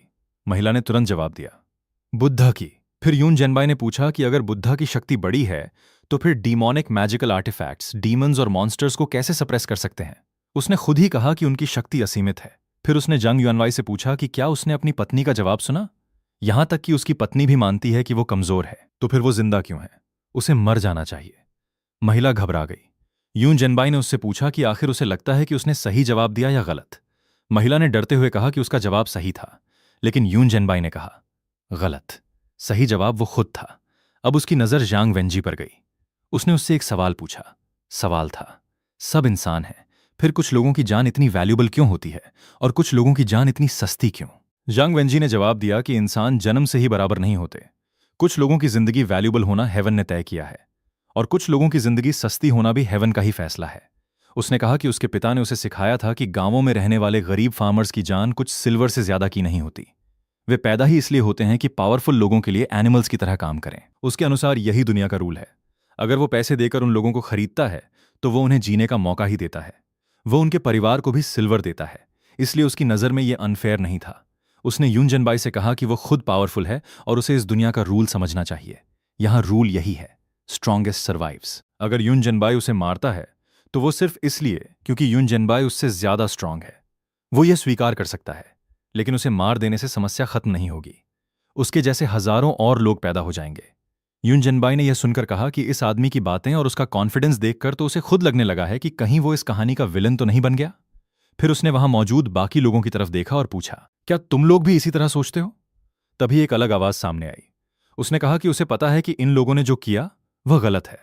उसे बचपन से पता था। हालांकि वह जांग फैमिली में पैदा हुआ था, उसकी मां सिर्फ एक मेड थी। उसकी मां ने उसे जन्म देने के कुछ समय बाद ही उसे जहर देकर मार दिया गया था, और जब उसकी मां मर रही थी तब भी वह लगातार दरवाजे की तरफ देख रही थी। वह जानता था कि उसकी मां आखिर किसका इंतजार कर रही थी। उसने कहा कि उसे खुद से नफरत है, अपनी कमजोरी से नफरत है, इस बात से नफरत है कि वो सच जानते हुए भी कुछ बोल नहीं सका। उसे पता था कि सब गलत है, फिर भी वो जिंदा रहा। उसने खुद को अच्छा इंसान नहीं कहा। उसने कहा कि वो बस ऐसा कावर्ड है जो मरने की हिम्मत नहीं कर सका। फिर उसने यून जेनबाई से एक सवाल पूछा, अगर आज यून जेनबाई पूरे जांग फैमिली को खत्म कर दे तो क्या वो भविष्य में उससे बदला लेने की कोशिश करेगा? उसने यून जेनबाई से एक रिक्वेस्ट की। उसकी 2 छोटी बहनें थीं, एक 10 साल की और दूसरी 8 साल की। वे अभी बहुत छोटी थीं और उन्होंने किसी को नुकसान नहीं पहुंचाया था। इसके अलावा जांग फैमिली में खरीदे गए कुछ सर्वेंट्स भी निर्दोष थे और उनकी अपनी कोई गलती नहीं थी। उसने यून जेनबाई से उन लोगों को छोड़ देने की विनती की। वो अपनी जान देकर उनकी जान बचाने को तैयार था। उसने कहा कि उसे खुद जिंदा रहने की इच्छा नहीं है।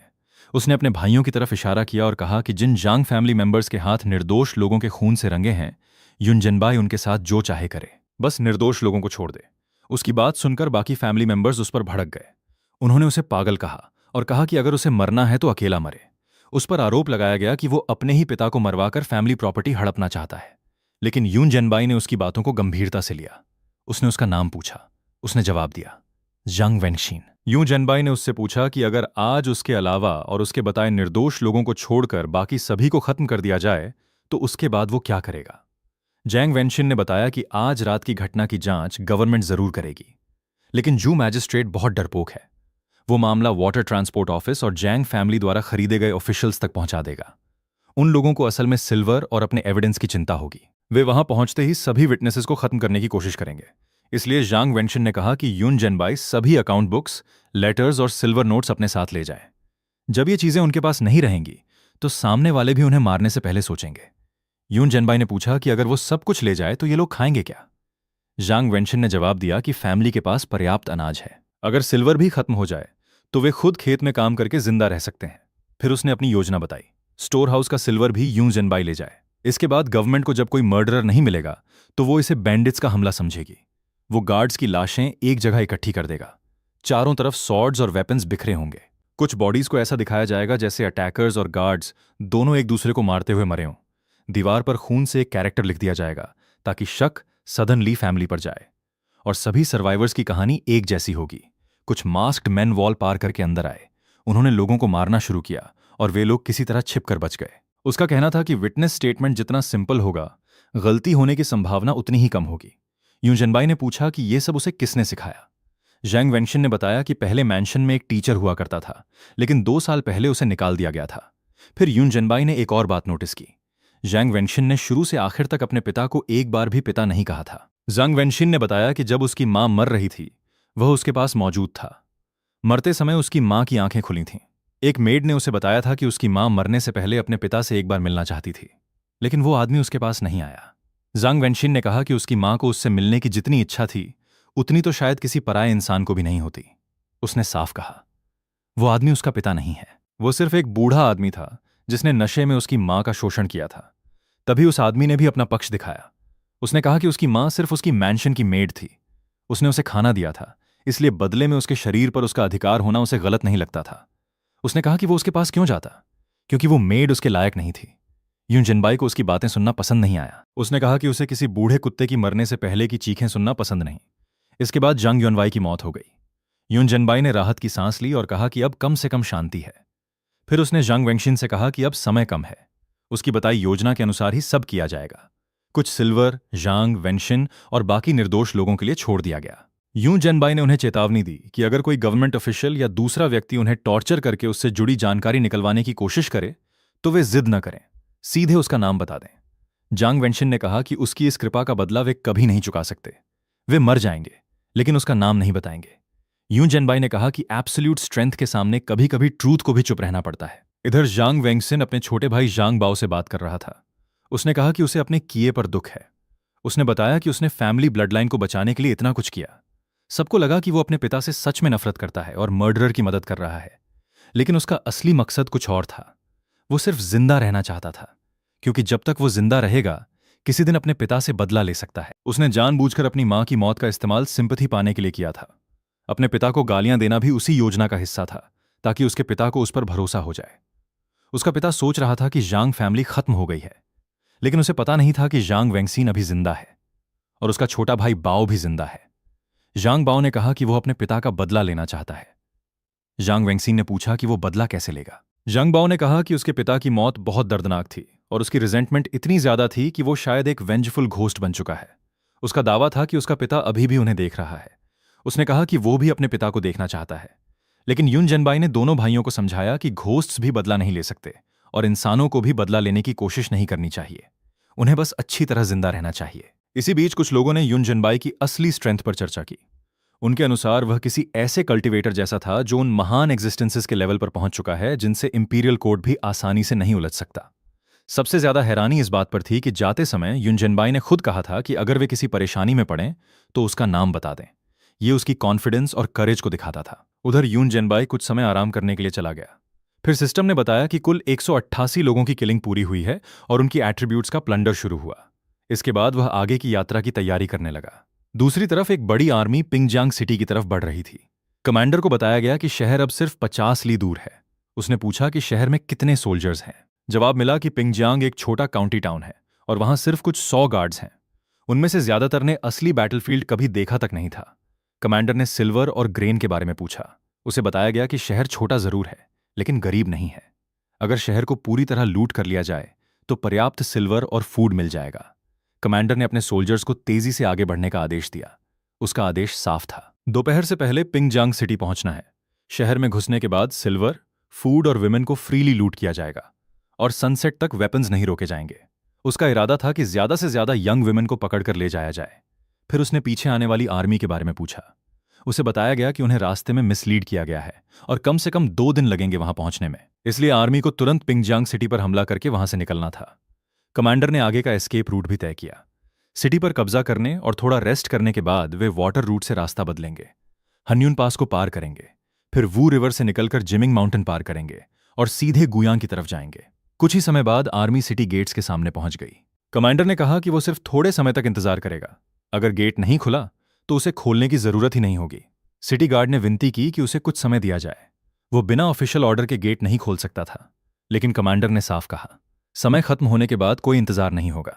अंदर सिटी में सोल्जर्स को आदेश दिया गया कि जेल के सभी प्रिजनर्स को बाहर निकालो, उन्हें स्टोन्स उठाने और पानी गर्म करने के काम में लगाओ। साथ ही शहर के सभी मजबूत जवानों को पकड़कर लाने का आदेश दिया गया। फिर तय समय पूरा हुआ। आर्मी ने अटैक शुरू कर दिया। एरोज की बौछार होने लगी। कुछ ही देर में सिटी पर उनका कब्जा हो गया। फिर एक आदमी को सामने लाया गया। कमांडर ने पूछा कि क्या वो इस सिटी का मैजिस्ट्रेट है। उसने बताया कि वो सिटी का मिलिट्री ऑफिसर है, लेकिन वह उनके आने से पहले ही भाग चुका था। कमांडर इस बात पर हंसा। उसने कहा कि जिसे सिटी डिफेंड करना चाहिए था वह भाग गया और जो भागना चाहता था वह सामने खड़ा है। फिर उस आदमी को भी पकड़कर उनके लिए ग्रेन और सिल्वर ढूंढने का काम सौंप दिया गया। उसे वार्निंग दी गई कि अगर उसने सिल्वर में एक कॉपर कॉइन भी छिपाया तो वहीं मार दिया जाएगा। इसके बाद सोल्जर्स ने सिटी को पूरी तरह लूट करना शुरू कर दिया। कुछ लोग घरों में घुसकर वैल्यूएबल्स इकट्ठी करने लगे, कुछ विमेन को पकड़ रहे थे। इसी बीच एक सोल्जर ने रिपोर्ट दी कि सिटी में एक इन के अंदर कुछ हार्ड ओपोनेंट्स मौजूद हैं। उनका कमांडर खुद वहां पहुंचा। उसने कहा कि उसे परवाह नहीं कि सामने वाले कौन है, सभी वेपन्स नीचे रखो और सिल्वर सौंप दो। अगर उन्होंने ऐसा किया तो उनकी जान बच सकती है, वरना पुरुषों को मार दिया जाएगा और महिलाओं को ले जाया जाएगा। जब उससे पूछा गया कि क्या उसे कोई लॉ नहीं मालूम, तो उसने हंसकर जवाब दिया, इस समय इस सिटी में लॉ वही है जो वो खुद कहेगा। फिर उसने पुरुषों को मारने और महिलाओं को जिंदा रखने का आदेश दिया। लेकिन तभी यून जेनबाई के साथ मौजूद लोगों ने उसकी असली स्ट्रेंथ देखी। लेडी जो ने हैरानी से पूछा कि यून जेनबाई की स्वॉर्ड्समैनशिप इतनी पावरफुल कब से हो गई। जवाब मिला कि पहले यून जेनबाई ने अपनी पूरी स्ट्रेंथ दिखाई नहीं थी। इसका मतलब ये नहीं कि वो स्वॉर्ड नहीं चला सकता। फिर लोगों को एक और बात समझ आई, सन फ्युआन की हत्या का असली कल्प्रिट भी यून जेनबाई ही था। सिटी के अलग अलग हिस्सों से फाइटिंग की आवाजें आने लगीं। ईस्ट और वेस्ट स्ट्रीट्स में भी लड़ाई फैल गई। ऊपर से एरोज बरसने लगे। कुछ सोल्जर्स को समझ ही नहीं आया कि आखिर सिचुएशन इतनी तेजी से उनके खिलाफ कैसे बदल गई। कुछ ही समय में पूरी सिटी एक विशाल बैटलफील्ड बन गई। हजारों लोग आपस में लड़ रहे थे, स्वॉर्ड्स और स्पीयर्स टकरा रहे थे। हर तरफ मौत और केओस था। लेकिन इस पूरे बैटलफील्ड में यून जेनबाई अकेला आगे बढ़ रहा था। कुछ सोल्जर्स डरकर पीछे हटने लगे। फिर रिट्रीट का आदेश दिया गया, लेकिन तब तक बहुत देर हो चुकी थी। यून जेनबाई ने साफ कर दिया कि सामने जो खड़ा है वो कोई सामान्य इंसान नहीं है। 3000 से ज्यादा सोल्जर्स सिटी में घुसकर मैसेकर और लूटिंग कर रहे थे। अगर यून जेनबाई के पास सिस्टम नहीं होता तो उसके लिए इस डिजास्टर से बचना लगभग असंभव होता। उसे याद आया कि पिछली जिंदगी के वॉरियर्स ने एक्सट्रीम ठंड में भी अपने शरीर की परवाह किए बिना युद्ध लड़े थे। उन्होंने अपनी लड़ाइयां पूरी की थीं ताकि आने वाली पीढ़ियों को शांति मिल सके। लेकिन इस जीवन में यून जेनबाई के पास एक ऐसी शक्ति थी जिससे वह परिणाम को अपने हाथ में ले सकता था। इसलिए अब उसके पास पीछे हटने का कोई कारण नहीं था। उसने फैसला किया कि वो इन सभी निर्दयी सोल्जर्स को खत्म करेगा, ताकि इस सिटी और अगली सिटी के लोग फिर कभी इस तरह के आर्मी मैसेकर से न डरें। तभी सिस्टम ने कुल 3367 टारगेट्स की संख्या दिखाई। उनकी एवरेज स्ट्रेंथ लगभग 1.8 और स्पीड लगभग 1.7 थी। इसी वजह से वे आसानी से सिटी पर कब्जा कर पाए थे। वे सामान्य सोल्जर्स नहीं, बल्कि एलीट ट्रूप्स थे। लेकिन यून जेनबाई के सामने उनकी ताकत भी इनसिग्निफिकेंट थी, और इसके बाद उसने फिर से अटैक शुरू कर दिया। कुछ समय पहले जिन लोगों ने भीड़ में छिपकर दूसरों को परेशान किया था, अब यून जेनबाई उनके सामने खड़ा था। उसने कहा कि आज उन्हें समझ आएगा कि कॉज और इफेक्ट का हिसाब क्या होता है। और फिर वो एक और एनिमी के पीछे बढ़ गया। यून जेनबाई ने आखिरकार पिंगजियांग सिटी में हुए मैसेकर को पूरी तरह खत्म कर दिया था। कुछ देर बाद उसने अपनी नई एबिलिटी को आजमाया। उसने महसूस किया कि अपनी स्पिरिचुअल पावर से वह सिर्फ लकड़ी के डंडे या छोटे पत्थरों जैसी चीजों को ही कंट्रोल नहीं कर सकता, बल्कि खुद अपने शरीर को भी उसी तरह कंट्रोल कर सकता है। उसने सोचा कि जब उसका शरीर भी एक ऑब्जेक्ट है जिसमें ब्लड और फ्लैश मौजूद है, तो फिर वो अपने शरीर को कंट्रोल क्यों नहीं कर सकता। इस एहसास के बाद उसे लगा कि शायद वो किसी अलग ही लेवल पर पहुंच चुका है। इधर लेडी जो ने उसे अंदर आने के लिए बुलाया और मे श्यांग द्वारा बनाई गई मशरूम मीट पॉरेज चखने को दी। यून जेनबाई ने उसका धन्यवाद किया। लेडी जो ने मजाक में पूछा कि वो अचानक उसके साथ इतना फॉर्मल कब से हो गया। उसने कहा कि धीरे धीरे खाइए, अगर पेट न भरे तो उसे और बुला लेना। कुछ देर बाद यून जेनबाई ने महसूस किया कि हर चीज पर कंट्रोल रखने का एहसास उसे किलिंग से भी ज्यादा एडिक्टिव लग रहा था। उधर कुछ ऑफिसर्स पिंगजांग सिटी की स्थिति पर चर्चा कर रहे थे। शेनलियन से पूछा गया कि अगर शी कंजांग की सेना का सामना लेडी जो के साथ मौजूद उस मिस्टीरियस यंग मैन से हो जाए तो क्या होगा। शेनलियन ने जवाब दिया कि अगर शी कंजांग किसी और से भिड़ता तो उसकी जीत लगभग तय होती, लेकिन उस यंग मैन के सामने उसके पास शायद भागने का मौका भी नहीं होगा। दूसरे ऑफिसर ने कहा कि वो यंग मैन देखने में ट्रबल पैदा करने वाला इंसान नहीं लगता। हो सकता है कि दोनों के बीच कन्फ्लिक्ट ही ना हो, लेकिन शेनलाई ने कहा कि खुद को धोखा देने का कोई फायदा नहीं। पिंगजांग सिटी की मौजूदा स्थिति में अगर वो यंग मैन शहर में मौजूद है तो दोनों पक्षों का सामना होना लगभग तय है। वह खुद भी देखना चाहता था कि इस समय शहर के अंदर आखिर क्या हो रहा है। कुछ समय बाद सोल्जर्स ने पूरे शहर की जांच की। रिपोर्ट आई कि रेबल्स ने शायद पूरे शहर में मैसेकर किया था और अब वहां से जा चुके थे, लेकिन शहर में जगह जगह रेबल्स की सैकड़ों लाशें पड़ी थीं। सबसे अजीब बात यह थी कि जांच करने पर उन्हें किसी बाहरी अटैकर की एक भी लाश नहीं मिली। ऐसा लग रहा था जैसे मरने वाले सिर्फ रेबल्स ही थे और हमला करने वाला एक भी व्यक्ति घायल नहीं हुआ। इसके अलावा मेन स्ट्रीट का बड़ा हिस्सा पूरी तरह तबाह हो चुका था। पूरी सड़क की ब्लू स्टोन पेवमेंट तक टूटकर पाउडर बन गई थी। सोल्जर्स ने कहा कि उन्होंने ऐसा दृश्य पहले कभी नहीं देखा। एक अकेला व्यक्ति 3000 एलीट सोल्जर्स को खत्म कर दे और ऊपर से पूरी सड़क को भी पाउडर बना दे। उन्हें समझ नहीं आ रहा था कि ऐसा इंसान आखिर इंसान कैसे हो सकता है। कमांडर ने पूरी आर्मी को सिटी में प्रवेश करने का आदेश दिया। अंदर पहुंचकर उन्हें कुल 270 रेबल बॉडीज मिली। रिपोर्ट के अनुसार इन लोगों की मौत तब हुई जब वे लूटिंग और हिंसा में शामिल थे। हर एक को एक ही सॉर्ड स्ट्राइक में मार दिया गया था। किसी सॉर्ड पर कोई स्पेशल मार्किंग भी नहीं थी। ऐसा लग रहा था जैसे पूरी सिटी पर कहीं छिपी हुई दो आंखें लगातार नजर रख रही हों। जो भी गलत काम करता उसी समय मर जाता। फिर पूछा गया कि शी चेंगडोंग के बाकी 3000 एलीट सोल्जर्स कहां हैं। पूरे शहर को सर्च करने के बावजूद उनका कोई पता नहीं चला। तभी कुछ सोल्जर्स को जमीन और आसपास के डिब्रीज में राख, पेड़ों की राख और पत्थरों का पाउडर मिला। एक अधिकारी ने तुरंत समझ लिया कि उन्हें और खोजने की जरूरत नहीं है। शी चेंगडोंग के 3000 एलीट सोल्जर्स उनके पैरों के नीचे थे। वे सभी जलकर राख हो चुके थे। इतने सारे आर्मर्ड सोल्जर्स को लगभग एक ही पल में राख में बदल देने वाला कोई ऑर्डिनरी कल्टिवेटर नहीं हो सकता था। इसलिए कमांडर ने फैसला किया कि इस मामले की आगे जांच नहीं की जाएगी, यहीं से मामला खत्म माना जाएगा। इसके बाद एक ऑफिसर ने कहा कि जब वो आगे जाकर मेन आर्मी से जुड़ेगा तो वो जनरल मो के सामने खुद को वैनगार्ड बनने की अनुमति मांगेगा। वो कहेगा कि पिंगजियांग की हालत देखकर वो बेहद एंग्री है और रेबल्स से बदला लेना चाहता है। उसका प्लान था कि 500 एलीट कैवलरी लेकर भाग रही रेबल आर्मी का पीछा किया जाए। दूसरे ऑफिसर ने कहा कि 500 कैवलरी को हजारों एलीट सोल्जर्स का पीछा करने के लिए भेजना बहुत रिस्की है। लेकिन कमांडर ने कहा कि अगर उसने उसे भेजने का फैसला किया है तो उसे जीतने का तरीका भी पता है। उसे बस आदेश के अनुसार काम करना है। उधर युन जेनबाई और लेडी जो के बीच एक गंभीर बातचीत शुरू हुई। लेडी जो ने कहा कि ग्रेटनिंग एम्पायर में जल्द ही बहुत बड़ा कैओस आने वाला है। कैपिटल में 2 प्रिंसेस अचानक मर चुके थे। क्राउन प्रिंस पर असैसिनेशन अटेम्प्ट हो चुका था। साउथ में भी स्थिति खराब थी और नॉर्थ का डेप्यूटी कमांडर भी वापस कैपिटल बुला लिया गया था। युन जेनबाई ने उससे आगे बताने को कहा। लेडी जो ने बताया कि क्राउन प्रिंस पर हुए अटैक की 2 अलग अलग एक्सप्लेनेशंस दी जा रही थीं। पहली ये कि उसके स्लीपिंग पैलेस पर हमला हुआ, दूसरी ये कि वो सिटी में सीक्रेट मीटिंग के दौरान एम्बुश का शिकार हुआ। यूं जेनबाई ने पूछा कि इनमें से कौन सी बात ज्यादा अनलाइकली है। लेडी जो ने कहा कि दोनों ही पूरी तरह भरोसेमंद नहीं है। स्लीपिंग पैलेस में असैसिनेशन करना लगभग इम्पॉसिबल होना चाहिए जब तक अटैकर यूं जेनबाई जैसे लेवल का व्यक्ति ना हो। दूसरी एक्सप्लेनेशन देखने में ज्यादा रीजनेबल लगती है, लेकिन क्राउन प्रिंस की कैपिटल में हर मूवमेंट पर नजर रखी जाती है। इस तरह की सीक्रेट मीटिंग उसके लिए खुद बहुत बड़ा एविडेंस छोड़ सकती है और एम्परर का सस्पिशन भी बढ़ा सकती है। फिर लेडी जो ने युन जेनबाई से एक और बात कही। वो नहीं चाहती थी कि युन जेनबाई चिंगली डिपार्टमेंट की प्रोटेक्शन स्वीकार करे। उसका कहना था कि अगर युन जेनबाई उसकी प्रोटेक्शन के लिए उनका इस्तेमाल करता है तो वही लोग उल्टा लेडी जो को युन जेनबाई के खिलाफ इस्तेमाल कर सकते हैं। जिस चीज से इंसान को प्रोटेक्शन मिलती है वही चीज कभी कभी उसकी सबसे बड़ी लिमिटेशन भी बन जाती है। जो शक्ति किसी इंसान को तूफान से बचा सकती है वही उसे बाकी दुनिया से काट भी सकती है। लेडी जो नहीं चाहती थी कि वो खुद युन जेनबाई की कमजोरी या वीकनेस बन जाए। उसने कहा कि अगर किसी दिन कोई उसकी गर्दन पर नाइफ रखकर युन जेनबाई को मजबूर करे तो ये उसकी सबसे बड़ी कमजोरी बन जाएगी। उसने कहा कि युन जेनबाई जैसे व्यक्ति में कोई ऐसी वीकनेस नहीं होनी चाहिए।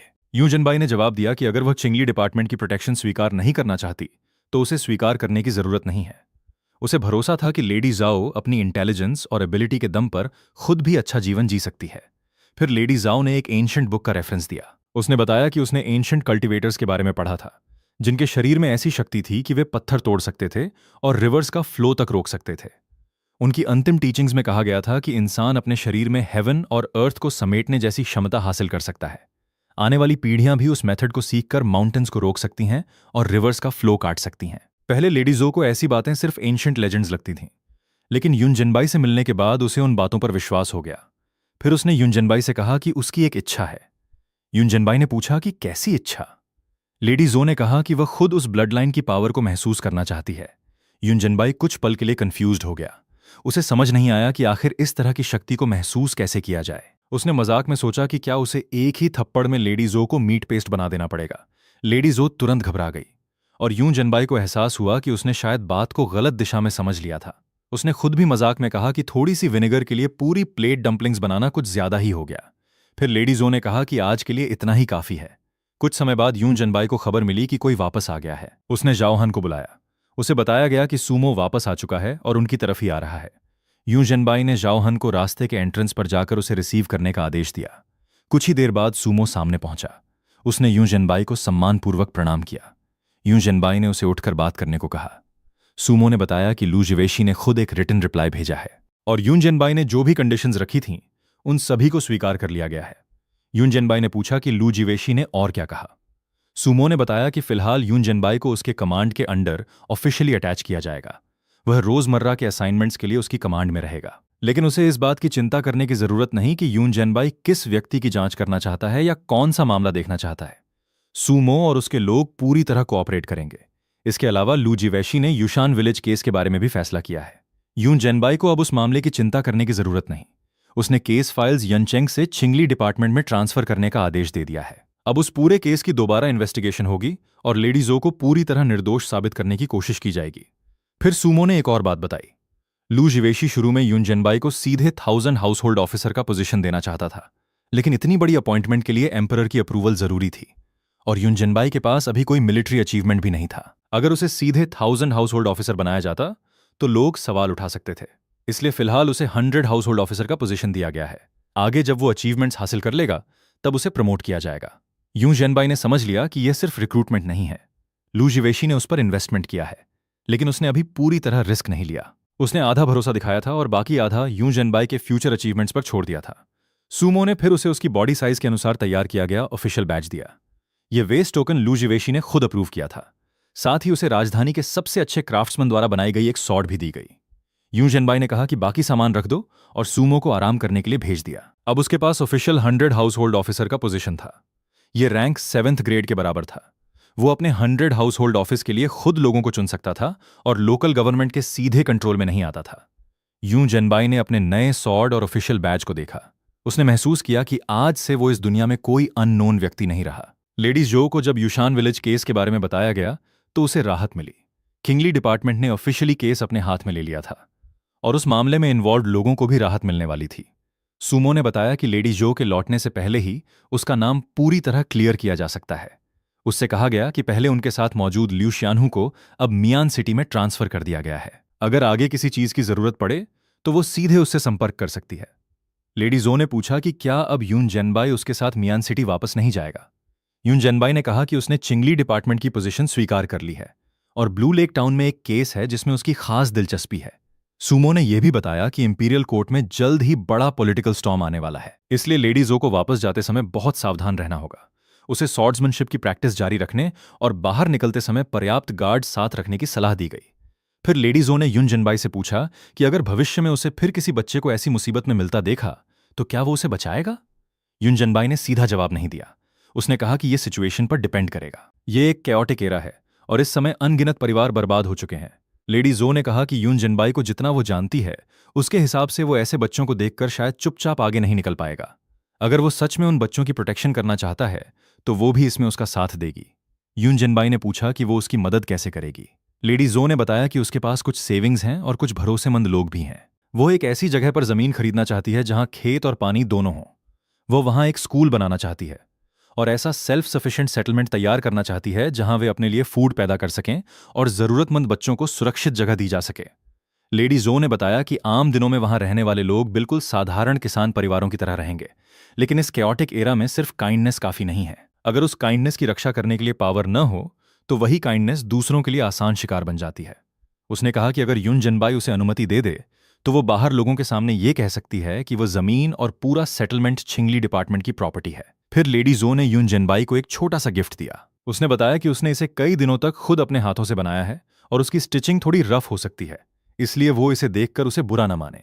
यून जनबाई ने पूछा कि उसने व्हाइट प्लम का डिजाइन क्यों चुना। लेडी जो ने बताया कि जब उसने पहली बार यून जनबाई को देखा था तब वो लोगों को मार रहा था, लेकिन उसके शरीर पर ब्लड तक नहीं लगा था। वह कॉर्प्सेस के बीच खड़ा था, फिर भी उसकी आंखें स्नो से भी ज्यादा साफ थीं। उस समय उसे लगा था कि यून जनबाई बिल्कुल व्हाइट प्लम जैसा है। व्हाइट प्लम बर्फ के बीच भी खिला रहता है। लेडी जो को विश्वास था कि यून जनबाई भी इसी तरह इस कैओटिक वर्ल्ड में अपनी पावर के दम पर हर तरफ अपना प्रभाव जमा सकता है। इसके बाद यून जनबाई ने भी उसे अपना गिफ्ट दिया। उसने जो फिगर बनाया था उसका चेहरा लेडी जो से बिल्कुल मिलता था, यहां तक कि उसकी आंख के कोने का छोटा सा मोले भी बिल्कुल वैसा ही था। लेडी जो ने कहा कि यह गिफ्ट उसके लिए बहुत कीमती है और उसके साधारण परफ्यूम पाउच की तुलना में बहुत ज्यादा मूल्यवान है। लेकिन यून जनबाई ने कहा कि किसी गिफ्ट की कीमत उसकी चीज में नहीं बल्कि उसके पीछे की भावना में होती है। उसके दिए हुए परफ्यूम पाउच की तरह ही यह गिफ्ट भी उसके लिए सिर्फ भावना की वजह से महत्वपूर्ण है, इसलिए दोनों गिफ्ट्स में कोई छोटा बड़ा नहीं है। लेडी जो ने उसकी बात मान ली। कुछ समय बाद दोनों के बीच विदाई का समय आ गया। इसके बाद लगभग आधा महीना बीत गया। यून जनबाई को एक महत्वपूर्ण रिपोर्ट मिली। उससे कहा गया कि पिछली रात उसने जिन दो प्रिंसेस की मौत के बारे में पूछा था उनके बारे में अब डिटेल्ड इंफॉर्मेशन मिल गई है। उन दोनों के नाम वेंडुओ प्रिंस और एओगे प्रिंस थे। दोनों का जन्म इंपीरियल फैमिली और शोंगू ट्राइब की प्रिंसेस के विवाह से हुआ था, इसलिए उनकी नसों में ग्रेट निंग और शोंगू दोनों का ब्लड था। दोनों प्रिंसेस बचपन से इंपीरियल पैलेस में ही बड़े हुए थे, लेकिन उनकी आंखों का रंग शोंगू ट्राइब जैसा येलो था और उनका बोन स्ट्रक्चर भी काफी मजबूत और बड़ा था। लोगों में यह भी चर्चा थी कि 10 साल की उम्र में ही वे तेज घोड़ों पर सवार होकर उड़ते हुए बर्ड्स को एरो से मार सकते थे। यून जनबाई ने पूछा कि दोनों की मौत कैसे हुई। बताया गया कि वेंडुओ प्रिंस की मौत पॉइजन से हुई थी। उस पॉइजन का नाम यूनहुआ शाह था। वहीं एओगे प्रिंस को एक असैसिन ने मौके पर ही मार दिया था। वो असैसिन इतना पावरफुल था कि शेंस कैंप के एक्सपर्ट्स ने उसका पीछा किया, लेकिन वो बचकर निकल गया। अब शोंगू ट्राइब बड़ी संख्या में साउथ की तरफ बढ़ रही थी। यून जनबाई ने पूछा कि क्या दोनों प्रिंसेस का शोंगू ब्लड अब उनकी सबसे बड़ी कमजोरी या उनके खिलाफ इस्तेमाल होने वाला आरोप बन चुका है। जवाब मिला कि बिल्कुल ऐसा ही था। लोगों में अफवाह फैल रही थी कि दोनों शोंगू ट्राइब की तरफ से भेजे गए लोग थे और अगर उन्होंने अंदर से मदद की तो ग्रेट निंग खतरे में पड़ सकता है, लेकिन इन आरोपों के पीछे कोई सॉलिड एविडेंस नहीं था। यून जनबाई ने सिर्फ इतना कहा कि कभी कभी लगातार दोहराई गई अफवाह भी लोगों को सच लगने लगती है। इसके बाद उसने राजधानी में किसी अनयूजुअल केस के बारे में पूछा। उसके अधीन व्यक्ति ने बताया कि ऐसे केसेस बहुत हैं, लेकिन उनमें से ज्यादातर डार्क टाइड डिपार्टमेंट के पास भेज दिए जाते हैं। डार्क टाइड डिपार्टमेंट एक बेहद मिस्टीरियस गवर्नमेंट ऑर्गेनाइजेशन था। लोग उसे डेड मैन टेम्पल भी कहते थे। उसका काम ऐसे स्ट्रेंज केसेस की इन्वेस्टिगेशन करना था जिनका कोई सामान्य एक्सप्लेनेशन नहीं मिलता। वे सिर्फ रात में दिखाई देते थे और सुबह होने से पहले गायब हो जाते थे। वे ऑफिशियल यूनिफॉर्म नहीं पहनते थे। उनके पास कोई वेस्ट बैज नहीं होता था और उनका कोई फिक्स्ड ऑफिस भी नहीं था।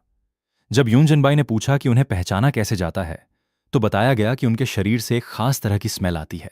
जिसने उसे एक बार महसूस कर लिया वह उसे आसानी से भूल नहीं सकता। एक व्यक्ति ने बताया कि उसने एक बार उनमें से किसी को देखा था।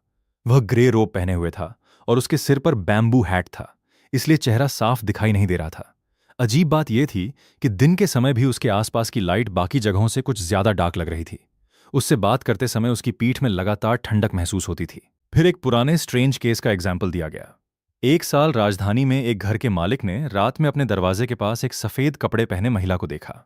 वो महिला उसकी तरफ पीठ करके बैठी थी, लेकिन जब उसने अपना चेहरा घुमाया तो उसके चेहरे पर कोई फीचर्स ही नहीं थे। बाद में डार्क टाइड डिपार्टमेंट के लोग वहां पहुंचे। उन्होंने उस फेसलेस घोस्ट को पकड़कर एक छोटे से बैग में ऐसे भर दिया जैसे कोई कपड़ा मोड़कर रख रहा हो। उस घोस्ट ने बैग के अंदर से कहा था कि वो इंसान नहीं है, लेकिन उसने ये भी कहा कि वे लोग भी असली स्पिरिट्स नहीं हैं। इस घटना की बाकी सच्चाई किसी को पता नहीं चली। इतना जरूर पता था कि वो परिवार बाद में राजधानी छोड़कर कहीं और चला गया। यून जनबाई को यह मामला इंटरेस्टिंग लगा। उसी समय उसे बताया गया कि ब्लू लेक टाउन से एक स्ट्रेंज केस किंगली डिपार्टमेंट तक पहुंचा है।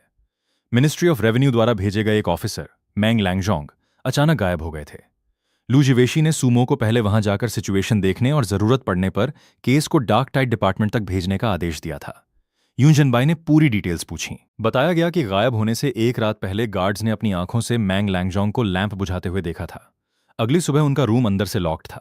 बिस्तर पर ब्लैंकेट भी उठी हुई थी और अभी तक गर्म थी।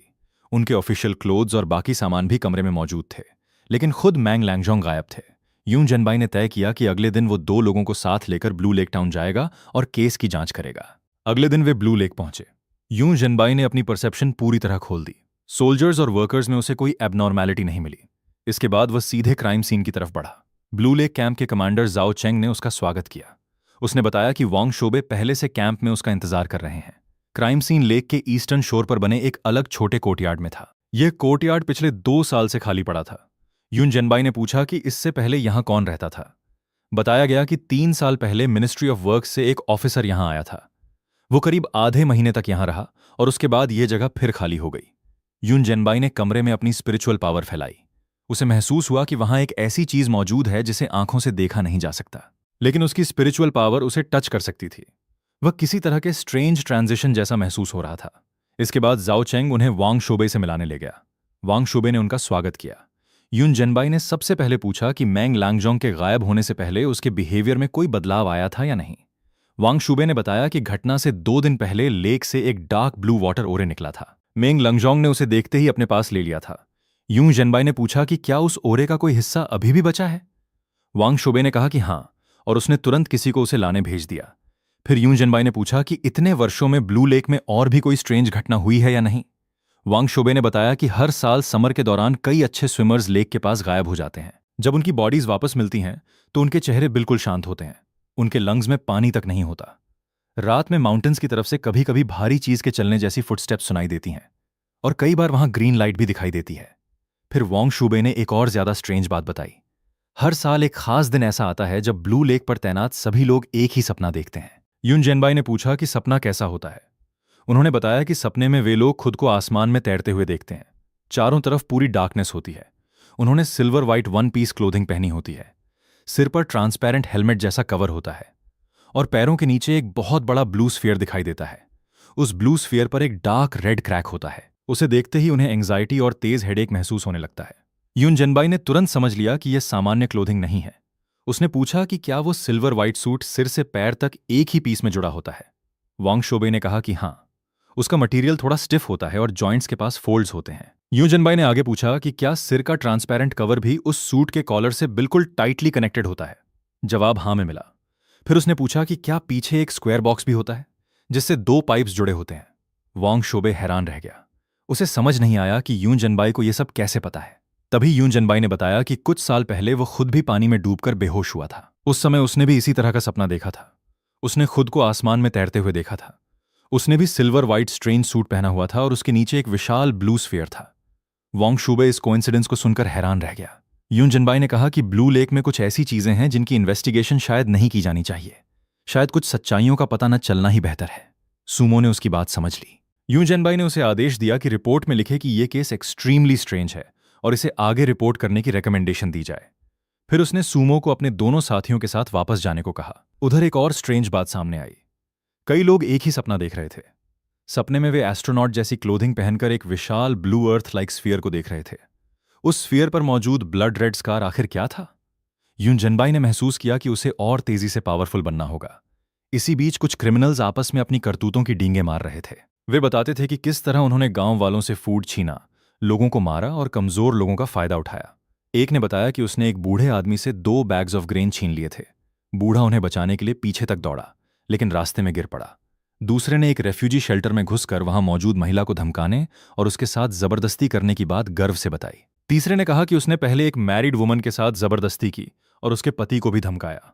उनके लिए यह कैओटिक एरा किसी पनिशमेंट की तरह नहीं बल्कि मनमानी करने का मौका बन चुका था। एक और आदमी ने बताया कि उसने हाईवे पर एक अकेले मर्चेंट को लूटा। मर्चेंट ने उससे कम से कम थोड़ा ड्राई फूड छोड़ देने की भीख मांगी थी, लेकिन उसने फूड के बदले उसकी जान मांगने की धमकी दी और उसे वहां से भगा दिया। बाकी लोग इन घटनाओं पर हंसते रहे और अपनी अपनी क्रूरता को गर्व से बताते रहे। तभी यून जनबाई ने उनकी बातें सुनकर कहा कि उसे गॉसिप सुनना पसंद जरूर है, लेकिन वो ये नहीं पहचान सकता कि उनकी बातें सच हैं या सिर्फ डींगे। अगर वे इसी तरह बातें करते रहें तो वो उनकी बातों को सच मान लेगा। और इसी के साथ उसे फिर वही एहसास हुआ, आखिर इस दुनिया में इतने लोग कल्टीवेशन की राह पर क्यों जाना चाहते हैं। यूं जनबाई ने महसूस किया कि अब वह बिना सामने आए भी किसी को मार सकता है। अगर कोई उसकी तय की हुई सीमा पार करता है तो वह उसके लिए ऐसा हादसा तैयार कर सकता है जिसे देखकर कोई भी उसकी असल वजह पर सवाल न उठा सके। उधर बारिश के बीच कुछ पानी के डाकू अपनी क्रूरता पर चर्चा कर रहे थे। उन्हें लग रहा था कि बारिश की वजह से गरीब लोग अपने झोंपड़ों में छिपे रहेंगे और वे अपनी मनमानी आसानी से कर पाएंगे। लेकिन यून जैनबाई के लिए यही उनकी सबसे बड़ी गलती थी। उसने कहा कि जो लोग दूसरों पर अत्याचार करते हैं उनके लिए यह बारिश ही उनका आखिरी ठिकाना बन सकती है। उसका मानना था कि पानी के डाकू का अंत अगर नदी में हो तो इससे बेहतर कोई और जगह हो भी नहीं सकती। इसी दौरान उसकी नजर एक खूबसूरत पक्षी पर पड़ी। वह उसे पकड़ने वाला था, लेकिन तभी उसे महसूस हुआ कि उस पक्षी के शरीर में कोई ऐसी चीज मौजूद है जो उसकी परसेप्शन को ब्लॉक कर रही है। यूं जैनबाई को लगा कि इस दुनिया की प्रकृति उसकी कल्पना से कहीं ज्यादा रहस्यमयी है। कुछ देर बाद उसने एक सांप को देखा और उसकी बनावट देखकर हैरान हुआ।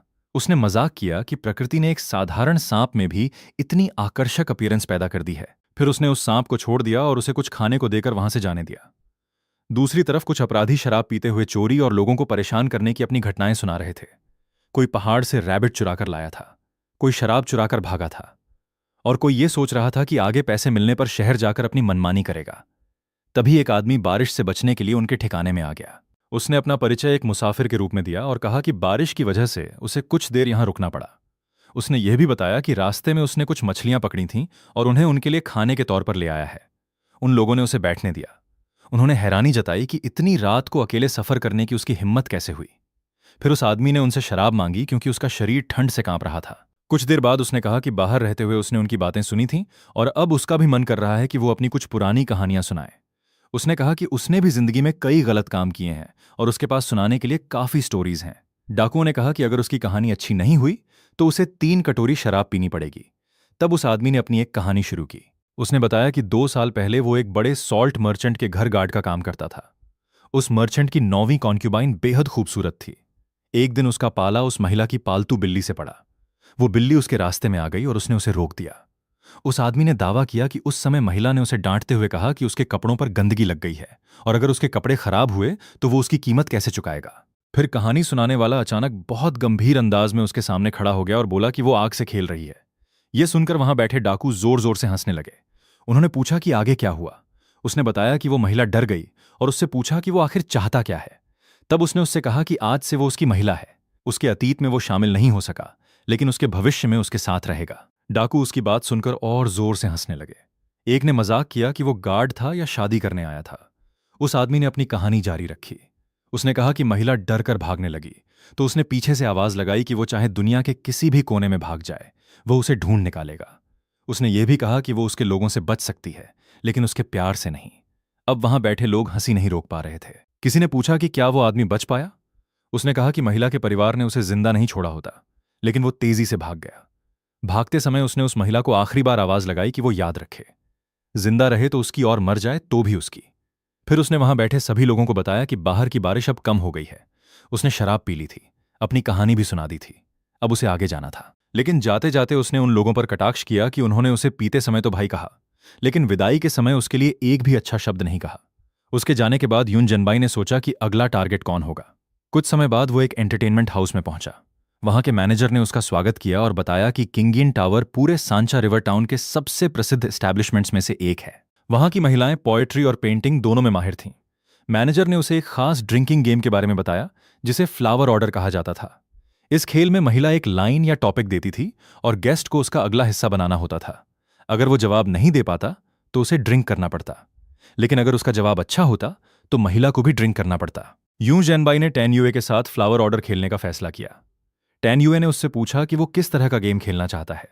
उसने पहले पोएट्री वाला गेम चुना। टैन युए ने एक पोएटिक लाइन दी। यूं जैनबाई ने उसका जवाब देने की कोशिश की, लेकिन उसने ऐसी लाइंस बना दी जिनका कोई प्रसिद्ध सोर्स नहीं था। टैन युए ने कहा कि उसने ऐसी पोएट्री पहले कभी नहीं सुनी। यूं जैनबाई ने भी स्वीकार किया कि वह बहुत ज्यादा पढ़ा लिखा नहीं है और बॉर्डर पोएट्री से ज्यादा परिचित नहीं है। इसलिए दोनों ने दूसरा तरीका आजमाने का फैसला किया। अब टैन युए ने कपलेट दिया। उसने कहा, हवा की आवाज, बारिश की आवाज, रात में ड्रम की आवाज। यून जैनबाई ने तुरंत जवाब दिया कि ये सभी आवाजें कानों में गूंजती हैं। फिर उसने अपने तरीके से तलवारों को लेकर एक ह्यूमरस लाइन बना दी। टैन युए ने माना कि उसका जवाब टेक्निकली ठीक था, लेकिन उसकी पोएटिक मूड बिल्कुल अलग थी। फिर उसने एक और कपलेट दिया जिसमें दुनिया के अलग अलग हिस्सों से आने जाने वाले लोगों की बात थी। यून जैनबाई ने उसका जवाब भी अपने खास अंदाज में दिया। इस बार भी उसका जवाब काफी प्रैक्टिकल था। टैन्युए ने कहा कि उसका कपलेट काफी वेल बैलेंस्ड है, लेकिन उसकी अंतिम लाइन इतनी अलग थी कि वो समझ नहीं पा रही थी कि उसकी तारीफ करे या हंसे। फिर टैन्युए ने एक और पोएटिक लाइन दी। यूं जेनबाई ने उसका जवाब भी ऐसे दिया कि पूरी एटमॉस्फेयर हल्की और मजेदार हो गई। टैन्युए आखिरकार अपनी हंसी नहीं रोक पाई। यूं जेनबाई ने कहा कि अगर वो हंसना चाहती है तो हंस लें, वरना हंसी रोकते रोकते उसकी तबीयत खराब हो जाएगी और फिर मैनेजर को उसका कॉम्पेंसेशन देना पड़ेगा। टैन्युए ने कहा कि वो इस बिल्डिंग में कई सालों से काम कर रही है। उसने सैकड़ों कस्टमर्स देखे हैं, लेकिन यून जेनबाई जैसा आदमी पहली बार मिला है जिसने उसे इस तरह स्पीचलेस कर दिया। यून जेनबाई ने कहा कि यह उसकी इंटेलिजेंस नहीं, बल्कि टैन युए की अच्छी मैनर्स की वजह से संभव हुआ है। किसी और महिला ने शायद अब तक टेबल ही पलट दिया होता। टैन युए ने उसके लिए ड्रिंक उठाया और उसकी अनयूजुअल टैलेंट की तारीफ की। यूं जेनबाई ने महसूस किया कि इस जगह का असली बिजनेस सिर्फ एंटरटेनमेंट नहीं था, यहां लोगों को अटेंशन और इमोशनल वैल्यू दी जाती थी। उसके लिए यह एक्सपीरियंस काफी नया था। इसी दौरान दूसरी जगह रात और गहरी हो चुकी थी। कुछ लोग एक गेम की तरह आपस में बात कर रहे थे। फिर अचानक नॉर्दर्न रिज सिटी से आई खबर ने पूरी स्थिति बदल दी। बताया गया कि एक ही रात में कई ऑफिशियल्स मारे गए थे।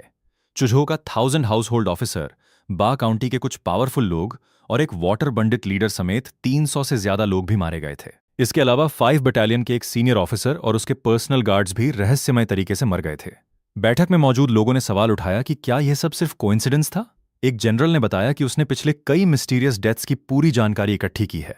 जिन लोगों की मौत हुई थी उनमें लोकल टायरेंट्स, पावरफुल ऑफिशियल्स और ऐसे कई लोग शामिल थे जिन पर गंभीर अपराधों के आरोप थे। सबसे अजीब बात यह थी कि मरने वाले लोगों में कोई भी निर्दोष नहीं था। जितना ज्यादा कोई व्यक्ति अपराधों में डूबा हुआ था, उसकी मौत उतनी ही भयानक थी। सीक्रेट रिपोर्ट्स ने भी इस पैटर्न की पुष्टि की थी, चाहे घटना सैकड़ों माइल्स दूर हुई हो या उसी शहर में। यहां तक कि शोंगू ट्राइब के इलाके में भी कुछ ऐसा ही पैटर्न दिखाई दे रहा था। पूरे देश में अफवाह फैलने लगी थी कि कोई ईवल स्पिरिट दुनिया में वापस आ गया है और वो अपराधियों को सजा दे रहा है। एक जनरल ने इस बात का मजाक उड़ाते हुए कहा कि उसने अपनी जिंदगी में शोंगू वॉरियर्स के इतने सिर काटे हैं कि अगर सच में कोई घोस्ट होता तो अब तक उसे जरूर दिखाई देता। लेकिन दूसरे ने पूछा कि आखिर एक ही रात में हजारों लोगों को कौन मार सकता है, जबकि बॉडीज पर लड़ाई के निशान तक नहीं है। क्या यह सच में किसी घोस्ट का काम हो सकता है? जनरल ने कहा कि यह सवाल महत्वपूर्ण नहीं है। महत्वपूर्ण यह है कि उस मिस्टीरियस किलर का एक रूल है, वो सिर्फ गिल्टी लोगों को मारता है। लेकिन एक अधिकारी ने चिंता जताई कि अगर किसी दिन उस मिस्टीरियस एग्जिस्टेंस को लगे कि सभी गवर्नमेंट ऑफिशियल्स भी गिल्टी हैं, तो वहां बैठे लोगों में से कौन बच पाएगा। इस बात पर बहस शुरू हो गई। एक ऑफिसर ने कहा कि वे लोग सोल्जर्स हैं, उनका काम युद्ध करना और लोगों की रक्षा करना है। वे लोकल टायरेंट्स और क्रिमिनल्स जैसे नहीं हैं। लेकिन जवाब मिला, फैसला आखिर करेगा कौन? क्योंकि उस मिस्टीरियस एग्जिस्टेंस के लिए कानून या पद नहीं, सिर्फ उसके अपने रूल्स मायने रखते थे। और अगर वो किसी को गिल्टी मान लें तो उसे रोकने की ताकत शायद किसी के पास नहीं थी। दूसरी तरफ सेना के अधिकारियों की बैठक में एक बड़ा सवाल खड़ा हो चुका था। उनका कहना था कि हो सकता है ऊपर बैठे अधिकारी खुद कोई अपराध न कर रहे हों, लेकिन नीचे के सैनिकों ने अगर कुछ गलत किया हो तो उसका दोष उनके सिर भी आ सकता है। इसलिए अब उनका मकसद उस रहस्यमयी शक्ति को पकड़ना नहीं, बल्कि अपने लोगों को उसके नियमों से बचाना था। जांच से एक बात साफ हो चुकी थी, वो रहस्यमयी शक्ति पुराने अपराधों का हिसाब नहीं खोल रही थी। जो लोग अपने पुराने अपराध छोड़ चुके थे और अब सही रास्ते पर थे, उन्हें कुछ नहीं हुआ। लेकिन जो लोग अभी भी लगातार अपराध कर रहे थे, वही उसके निशाने पर थे। एक अधिकारी ने सुझाव दिया कि अब 2 काम करने होंगे। पहला, हर व्यक्ति खुद को नियंत्रित करे। दूसरा, हर अधिकारी अपने अधीन काम करने वालों को नियंत्रित करे। अगर किसी सैनिक ने हत्या की तो उसके कमांडर को भी जिम्मेदार माना जाए। और इसी के बाद एक बेहद कठोर नियम बनाया गया। महिलाओं को प्रताड़ित करने वाले को मौत, बच्चों की तस्करी करने वाले को मौत, बलात्कार, लूट और अपहरण करने वाले को मौत, निर्दोष लोगों का कत्लेआम करने वाले को मौत, और सिविलियंस को मारकर उसका क्रेडिट लेने वालों के लिए भी कठोरतम सजा। सेना के अधिकारियों ने इस आदेश को स्वीकार कर लिया। यून जेनबाई ये सब दूर से देख रहा था और उसके मन में एक अजीब ख्याल आया। उसे उम्मीद थी कि वो जितने बड़े अपराधियों को मारेगा, उतने ही बड़े विलन्स उसके सामने आते जाएंगे। लेकिन यहां तो उल्टा हो रहा था। उसकी वजह से बड़े अधिकारी खुद अपने लोगों पर सख्त कार्रवाई शुरू कर चुके थे। वो मजाक में सोचने लगा कि अगर यही चलता रहा तो शायद पूरा डार्निंग किंगडम और शोंगू लोग ही सुधर जाएंगे। फिर वह अपनी असली चिंता पर आया। अगर सभी लोग अच्छे हो गए तो उसे अपनी स्पिरिट पावर बढ़ाने के लिए टारगेट्स कहां मिलेंगे। लेकिन उसने तुरंत खुद को रोक लिया। उसने सोचा कि सिर्फ थोड़ी सी स्पिरिचुअल पावर के लिए वो लोगों के अपराध की कामना नहीं कर सकता। तभी उसके सामने एक और स्थिति आ गई। उसने अपनी स्पिरिचुअल फोर्स को पूरी तरह फैलाया। इस बार उसने हवा के रेजिस्टेंस को ही अपने स्पिरिचुअल फील्ड से दबा दिया। न साउंड बैरियर, न फ्रिक्शन, न हीट। वह लगभग बिना किसी आवाज के आगे बढ़ा। उसने सामने मौजूद शोंगू लोगों से कहा कि आज वह उन्हें इस दुनिया का असली नियम समझाएगा। उन लोगों को 2 मौके दिए गए थे, लेकिन उन्होंने दोनों मौके गंवा दिए। यून जैनबाई ने उन लोगों को खत्म कर दिया और बंधे हुए लोगों को मुक्त कर दिया। उसके आसपास मौजूद लोगों को अब यकीन हो गया था कि इस दुनिया में सचमुच कोई ऐसा व्यक्ति मौजूद है जो सामान्य इंसान नहीं है। यून जैनबाई ने अपनी यात्रा का हिसाब लगाया। इस रास्ते में और अभी मारे गए 454 शोंगू लोगों को मिलाकर कुल संख्या 37290 तक पहुंच चुकी थी। लेकिन तभी शोंगू लोगों के बीच एक और भयानक खबर फैल गई। एक बुजुर्ग ने बचपन में सुनी हुई कहावत याद की, जब आसमान में ब्लड स्पैरो दिखाई दें तो कोई बड़ा डिजास्टर आने वाला होता है। दूसरे लोगों ने इस बात को मानने से इनकार कर दिया। उन्हें लगा कि यह सब डानिंग की साजिश हो सकती है, लेकिन आंकड़े कुछ और ही कहानी बता रहे थे। कुछ ही समय में श्योंगू के 6 अलग अलग ट्राइब्स पूरी तरह खत्म हो चुके थे। एक ट्राइब के 372 लोग मारे गए, दूसरे में 519, एक अन्य ग्रुप के 803 लोग। बाकी कई ग्रुप्स भी पूरी तरह तबाह हो चुके थे। सबसे डरावनी बात यह थी कि किसी के शरीर पर हथियारों के निशान नहीं थे। कोई पॉइजन नहीं मिला, किसी को संघर्ष करने का मौका तक नहीं मिला। यहां तक कि उनका ग्रैंड प्रीस्ट भी मारा गया था। वो ऐसा व्यक्ति था जिसने 3 पावरफुल डिवाइन इनकारनेशंस देखे थे और जिसकी उम्र 300 साल बताई जाती थी। श्योंगू लोगों के लिए यह साफ संकेत था कि यह सामान्य इंसानी शक्ति नहीं हो सकती। उन्हें लगा कि या तो कोई प्राचीन एग्जिस्टेंस जागने वाला है, या फिर कोई ऐसा व्यक्ति दुनिया में उतर चुका है जो पूरे नेचुरल ऑर्डर को बदल सकता है। इसी दौरान यून जैनबाई ने कुछ लोगों की आंखों में डर देखा। उसे अपने पिछले जीवन के वे लोग याद आए जिन्हें इंसान नहीं बल्कि बोलने वाले जानवरों की तरह समझा जाता था। लेकिन तभी अचानक उसकी परसेप्शन ने एक अजीब प्रेजेंस महसूस की। कुछ आने वाला था। उसने पूछा, तुम कौन हो? सामने मौजूद एग्जिस्टेंस ने बिना किसी डर के उसे चुनौती दी। यून जैनबाई ने सोचा कि पहले हमला करना ही बेहतर है। उसने अपनी लगभग 70% शक्ति का इस्तेमाल करके जोरदार हमला किया, लेकिन परिणाम देखकर वह खुद चौंक गया। उसका अटैक सामने वाले की डिफेंस को तोड़ ही नहीं पाया। यून जैनबाई के लिए यह पहली बार था जब उसकी ताकत किसी ओपोनेंट पर लगभग बेअसर साबित हुई। दूसरी तरफ 2 पावरफुल बीइंग्स आपस में बात कर रहे थे। उनमें से एक घायल था। उसने बताया कि उसका शरीर घायल हो चुका था, लेकिन असली समस्या इससे भी ज्यादा गंभीर थी। उस रहस्यमयी ओपोनेंट की शक्ति सिर्फ फिजिकल बॉडी तक सीमित नहीं थी। उसके अटैक्स सीधे ट्रू बॉडी तक पहुंच सकते थे। इसलिए अगर वो तुरंत अपनी असली बॉडी को अलग नहीं करता तो सामने वाला उसकी असली पहचान जान सकता था। और उसकी किलिंग इंटेंट इतनी भयानक थी कि अगर उसने समय रहते ऐसा नहीं किया होता तो वो वहीं मारा जाता। यून जैनबाई को अब समझ आ गया कि उसने जिस दुनिया को शुरुआत में आसान समझ लिया था वो बिल्कुल वैसी नहीं थी। उसने पीछे हटने का फैसला किया। वह अपने मन में उस विशाल एग्जिस्टेंस का आकार याद करने लगा, करीब 20 मीटर से ज्यादा ऊंचा, गोल्डन हेयर वाला, और उसकी नजर यून जैनबाई पर ऐसे थी जैसे वो कोई छोटी सी धूल का कण हो। सबसे ज्यादा उसे उस एग्जिस्टेंस की मुस्कान ने परेशान किया। यून जैनबाई ने कैलकुलेशन किया। उसने लगभग 2000 टन्स तक का फोर्स जनरेट किया था। उसके अटैक में हजारों टन्स का प्रेशर था और पूरा फोर्स सिर्फ उसकी मुट्ठी के छोटे से एरिया पर कॉन्सेंट्रेटेड था। लेकिन सामने वाला हिला तक नहीं, बल्कि उसने यून जैनबाई को देखकर मुस्कुरा दिया। यून जैनबाई को ऐसा लगा जैसे कोई इंसान किसी चींटी को अपने पैर से धक्का खाते हुए देखकर सोच रहा हो, अरे इस चींटी में ताकत तो है। उसने अनुमान लगाया कि उस क्रिएचर की बॉडी स्ट्रेंथ सामान्य इंसान से कम 10,000 गुना ज्यादा हो सकती है। उसकी डिफेंस तो शायद उसकी अपनी डिफेंस से 10 या 100 गुना भी ज्यादा थी। तभी यून जैनबाई को एहसास हुआ कि उसने खुद को शायद बहुत जल्दी इनविंसिबल समझ लिया था। अब उसने तय किया कि आगे से उसे ज्यादा सावधान रहना होगा। एक पावरफुल कल्टीवेटर के रूप में वो रास्ते में ही खत्म नहीं होना चाहता था। लेकिन तभी एक और अजीब घटना हुई। उसकी परसेप्शन अचानक बिना किसी वार्निंग के डिस्टर्ब हो गई।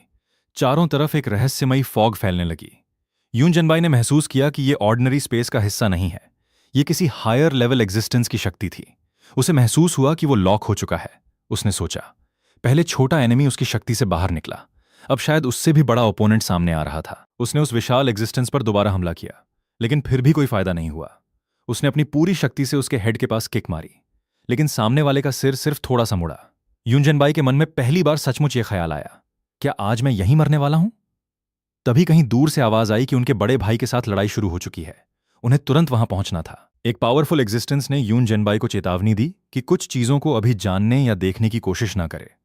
कुछ सीक्रेट्स ऐसे थे जिन्हें उसकी वर्तमान स्ट्रेंथ पर छूना भी खतरनाक था। यून जैनबाई ने आखिरकार पीछे हटना ही सही समझा। उधर घायल शक्तिशाली व्यक्ति अपने बड़े भाई से मिला। उसके बड़े भाई ने भी उस मिस्टीरियस एग्जिस्टेंस की शक्ति को खुद महसूस किया था। उसने अपने छोटे भाई से कहा कि उसके पास एक सीक्रेट है, अगर वो उसे बताएगा नहीं तो छोटा भाई शायद कभी उस सीक्रेट को समझ ही नहीं पाएगा। लेकिन उस सीक्रेट की कीमत थी। उसे बदले में 3 सोल फ्लैश चाहिए थे। छोटे भाई ने कीमत सुनकर भी सीक्रेट जानने की इच्छा जताई। तब बड़े भाई ने उसे बताया कि यून जैनबाई को दोबारा हल्के में नहीं लिया जा सकता। उसके पिछले अटैक से यह साफ हो चुका था कि बिना सोचे परसेप्शन का इस्तेमाल करना खतरनाक है, क्योंकि इस अंधेरी दुनिया में अपनी मौजूदगी को रोशनी की तरह उजागर करना खुद को दुश्मन के सामने बुलाने जैसा है। यही विचार एक नाम की ओर इशारा करता था, डार्क फॉरेस्ट, जहां हर कोई दूसरे से डरता है, जहां किसी को नहीं पता कि अंधेरे में कौन देख रहा है, और जहां अपनी शक्ति दिखाना भी कभी कभी मौत को बुलाने जैसा हो सकता है। दूसरी तरफ त्राइचा रिवर टाउन के लोगों को अब समझ आ चुका था कि वो मिस्टीरियस यंग मास्टर कोई सामान्य इंसान नहीं है। उसके अचानक गायब होने की भी कोई वजह जरूर होगी। लेकिन समस्या ये थी कि वो अब किंगली डिवीजन का अधिकारी बन चुका था। अगर उसके साथ उनके टाउन में कुछ हो गया तो किंगली डिवीजन उन्हें कभी माफ नहीं करेगा। हालांकि उसकी मां को चिंता थी, लेकिन उसकी बेटी ने उसे समझाया कि शायद चिंता करने की जरूरत नहीं है। उसके सामान, घोड़े और ऑफिशियल वेस्ट टोकन अभी भी वहीं मौजूद थे। इसका मतलब था कि वो किसी अर्जेंट मिशन पर गया है, और अगर वो मिशन खुद त्रीचा रिवर टाउन के अधिकारियों से जुड़ा हुआ तो वो शायद सिविलियन क्लोथ्स में रहकर अपनी पहचान छिपा रहा था। एक किंगली डिवीजन के 100 हाउस होल्ड ऑफिसर को अगर स्थानीय ऑफिशियल से भी डर नहीं है तो आखिर उसे किससे डरना चाहिए? पिछले कुछ दिनों में टाउन में कई लोगों की रहस्यमयी मौत हो चुकी थी। ऊपर से जनरल्स रेजिडेंस ने भी सख्त आदेश जारी कर रखा था। इसलिए अगर वो ऑफिसर किसी सीक्रेट इन्वेस्टिगेशन में लगा है तो पुलिस को सूचना देना शायद उसकी पूरी योजना बिगाड़ सकता था। आखिरकार उन्होंने फैसला किया कि उसके कमरे में उसका सामान वापस रख दिया जाए और पीछे वाले कमरे की कड़ी निगरानी की जाए। किसी को भी वहां जाने की अनुमति नहीं होगी। उन्हें पता था कि छिंगली डिवीजन से जुड़े लोग कभी साधारण नहीं होते, इसलिए फिलहाल सबसे सही रास्ता था बस इंतजार करना। उधर यून जनबाई की तरफ कई दिनों की थकान के बाद आखिरकार उसे अच्छी नींद मिली। वो एक सुनसान जगह पर आराम कर रहा था और उसे लगा कि खुले आसमान के नीचे ऐसी नींद सच में बहुत अच्छी होती है। लेकिन जैसे ही उसकी आंख खुली, उसके सामने एक लड़की खड़ी थी। यून जनबाई तुरंत चौंक गया। उसे देखकर लगा जैसे सुबह सुबह कोई लियाओजाई स्टाइल घोस्ट स्टोरी शुरू हो गई हो। वो लड़की वही थी जिसे उसने पिछली रात अपने सपने में देखा था, लेकिन अब वो सपना नहीं था, वो सच में उसके सामने खड़ी थी। लड़की ने शिकायत करते हुए कहा कि पिछली रात यून जनबाई ने उसे पूरी रात अपनी बाहों में पकड़े रखा और अब सुबह उठकर पहचानने से इनकार कर रहा है। यून जनबाई के लिए यह सिचुएशन बेहद ऑकवर्ड थी। वो सोच रहा था, मतलब मैंने पूरी रात एक फीमेल घोस्ट को पिलो की तरह पकड़कर रखा? लेकिन लड़की ने इससे भी ज्यादा शॉकिंग बात बताई। उसके अनुसार यून जनबाई सिर्फ उसे पकड़कर नहीं सोया था, नींद में उसके हाथ पैर भी इधर उधर घूम रहे थे। यून जनबाई के चेहरे पर तुरंत शर्मिंदगी आ गई। उसे यकीन ही नहीं हो रहा था कि उसने अनजाने में एक घोस्ट के साथ ऐसा कर दिया। लड़की ने बताया कि वो 200 साल से अपनी चास्टिटी संभाल कर बैठी थी, लेकिन एक ही रात में सब कुछ बर्बाद हो गया। यून जनबाई के पास इसका कोई जवाब नहीं था। उसने माना कि अगर उसने सच में उसकी रेपुटेशन खराब की है तो उसे जिम्मेदारी लेनी चाहिए। फिर उसने लड़की का नाम पूछा। उसने अपना नाम बताया, याय हेंगेन। नाम सुनकर यून जनबाई थोड़ा हैरान हुआ। इतने में लड़की ने अपनी असली इच्छा बताई। वह यून जनबाई के साथ यू शाई यानी एक सुपरनैचुरल कॉन्ट्रैक्ट बनाना चाहती थी। यून जनबाई ने तुरंत पूछा कि इसका फायदा क्या होगा। लड़की ने बताया कि इस कॉन्ट्रैक्ट के 3 बड़े फायदे हैं। पहला, उसे अब अकेली वॉन्डरिंग सोल की तरह भटकना नहीं पड़ेगा। उसकी एग्जिस्टेंस यून जनबाई से जुड़ जाएगी। यून जनबाई रहेगा तो वो भी रहेगी। दूसरा, उसे अंडरवर्ल्ड की मान्यता प्राप्त होगी। उसे ऑर्डिनरी ईवल घोस्ट समझकर कोई आसानी से परेशान नहीं कर सकेगा। और तीसरा, यून जनबाई उसके लिए एक यांग लैंप की तरह होगा। उसकी वजह से वो रास्ता नहीं भटकेगी और भूख, प्यास तथा ठंड जैसी परेशानियों से भी बची रहेगी। लेकिन यून जनबाई ने तुरंत दूसरा सवाल पूछा, और इसका नुकसान मुझे क्या होगा? लड़की ने साफ साफ बताया कि कॉन्ट्रैक्ट सिर्फ एक तरफा फायदा नहीं है। अगर यून जनबाई की जिंदगी खत्म होती है और वो अंडरवर्ल्ड जाता है तो उसका कनेक्शन उससे भी बना रहेगा। अगर यून जनबाई रीइनकार्नेट होगा तो वो भी उसके साथ रीइनकार्नेट करेगी, और अगर यून जनबाई को अंडरवर्ल्ड में पनिशमेंट मिली तो उसे भी वही पनिशमेंट झेलनी पड़ेगी। यून जनबाई ने पूछा, और अगर तुम्हें पनिशमेंट मिली? लड़की ने बताया कि वो भी उससे बच नहीं सकता, लेकिन इस कॉन्ट्रैक्ट में यून जनबाई मास्टर होगा और वो सर्वेंट। वो यून जनबाई को कंट्रोल नहीं कर सकती। अगर यून जनबाई फ्यूचर में किसी इंसानी महिला से शादी करता है तो वो उसके रिलेशनशिप में इंटरफियर भी नहीं कर सकती। हालांकि कॉन्ट्रैक्ट के नियमों के अनुसार उसे अपने मास्टर की सेवा करनी होगी। यून जनबाई ने पूछा कि वो सेवा ड्रीम में होगी या रियलिटी में। लड़की ने कहा, दोनों संभव हैं, लेकिन उसकी वर्तमान स्ट्रेंथ बहुत कम है, इसलिए रियल वर्ल्ड में उसके पास फिजिकल बॉडी नहीं है। यून जनबाई ने पूछा कि उसे फिजिकल बॉडी कैसे मिलेगी, लेकिन फिर उसने सोचा कि अभी इस सवाल में पड़ना ठीक नहीं। इसके बाद उसने कॉन्ट्रैक्ट स्वीकार कर लिया। उसने साफ कहा, वो अपनी गलती की जिम्मेदारी लेगा। अगर उसने अनजाने में उस घोस्ट की 200 साल पुरानी चास्टिटी खराब की है तो वो उसे यूं ही छोड़ नहीं सकता। लड़की खुशी से रोने लगी। यून जनबाई ने उसे उठाया और पूछा कि कॉन्ट्रैक्ट बनाने की प्रक्रिया क्या है। लड़की ने बताया कि जमीन से लगभग 30 मीटर्स नीचे उसकी जिंदगी की एक खास चीज दफन है, एक पेयर ऑफ जेड इयररिंग्स। उन्हें निकालकर युन जनबाई को उन पर अपने खून की एक बूंद डालनी होगी। बाकी प्रक्रिया वो खुद पूरी करेगी। उस इयररिंग में अभी भी उसकी बची हुई यिन एनर्जी मौजूद थी।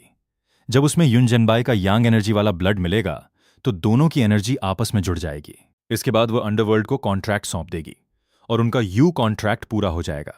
लेकिन तभी लड़की ने कहा कि अब उसे जाना होगा। सुबह का समय हो चुका था। वह रात में फिर युन जनबाई के पास आने का वादा करके गायब हो गई। युन जनबाई ने नीचे देखा। रियलिटी में वह पूरी रात जिस चीज को गले लगाकर सो रहा था वह कोई लड़की नहीं थी, बल्कि एक पुरानी वुडन बोर्ड थी। उस बोर्ड में बने कुछ निशान देखकर वह सोचने लगा कि आखिर ये होल्स बने कैसे। फिर उसने बोर्ड को साथ ले जाने का फैसला किया, क्योंकि उसकी लकड़ी साधारण पुराने बेड की लकड़ी जैसी नहीं लग रही थी। यानी इस घोस्ट की कहानी सिर्फ एक सुपर नेचुरल कॉन्ट्रैक्ट तक सीमित नहीं थी। उस लकड़ी और उस लड़की के पीछे भी कोई बड़ा रहस्य छिपा हो सकता था। तो दोस्तों, अगर आपको ये वीडियो पसंद आया है तो चैनल को सब्सक्राइब जरूर कर देना, क्योंकि जब इस सीरीज का नेक्स्ट सीजन आएगा तो सब्सक्राइब रहने पर आपको उसकी वीडियो आसानी से मिल जाएगी। और अगर आप लोग नेक्स्ट सीजन देखना चाहते हो तो वीडियो को लाइक कर देना और कमेंट में नेक्स्ट सीजन जरूर लिखना। मिलते हैं अगली वीडियो में। तब तक के लिए टेक केयर और अपना सपोर्ट बनाए रखना।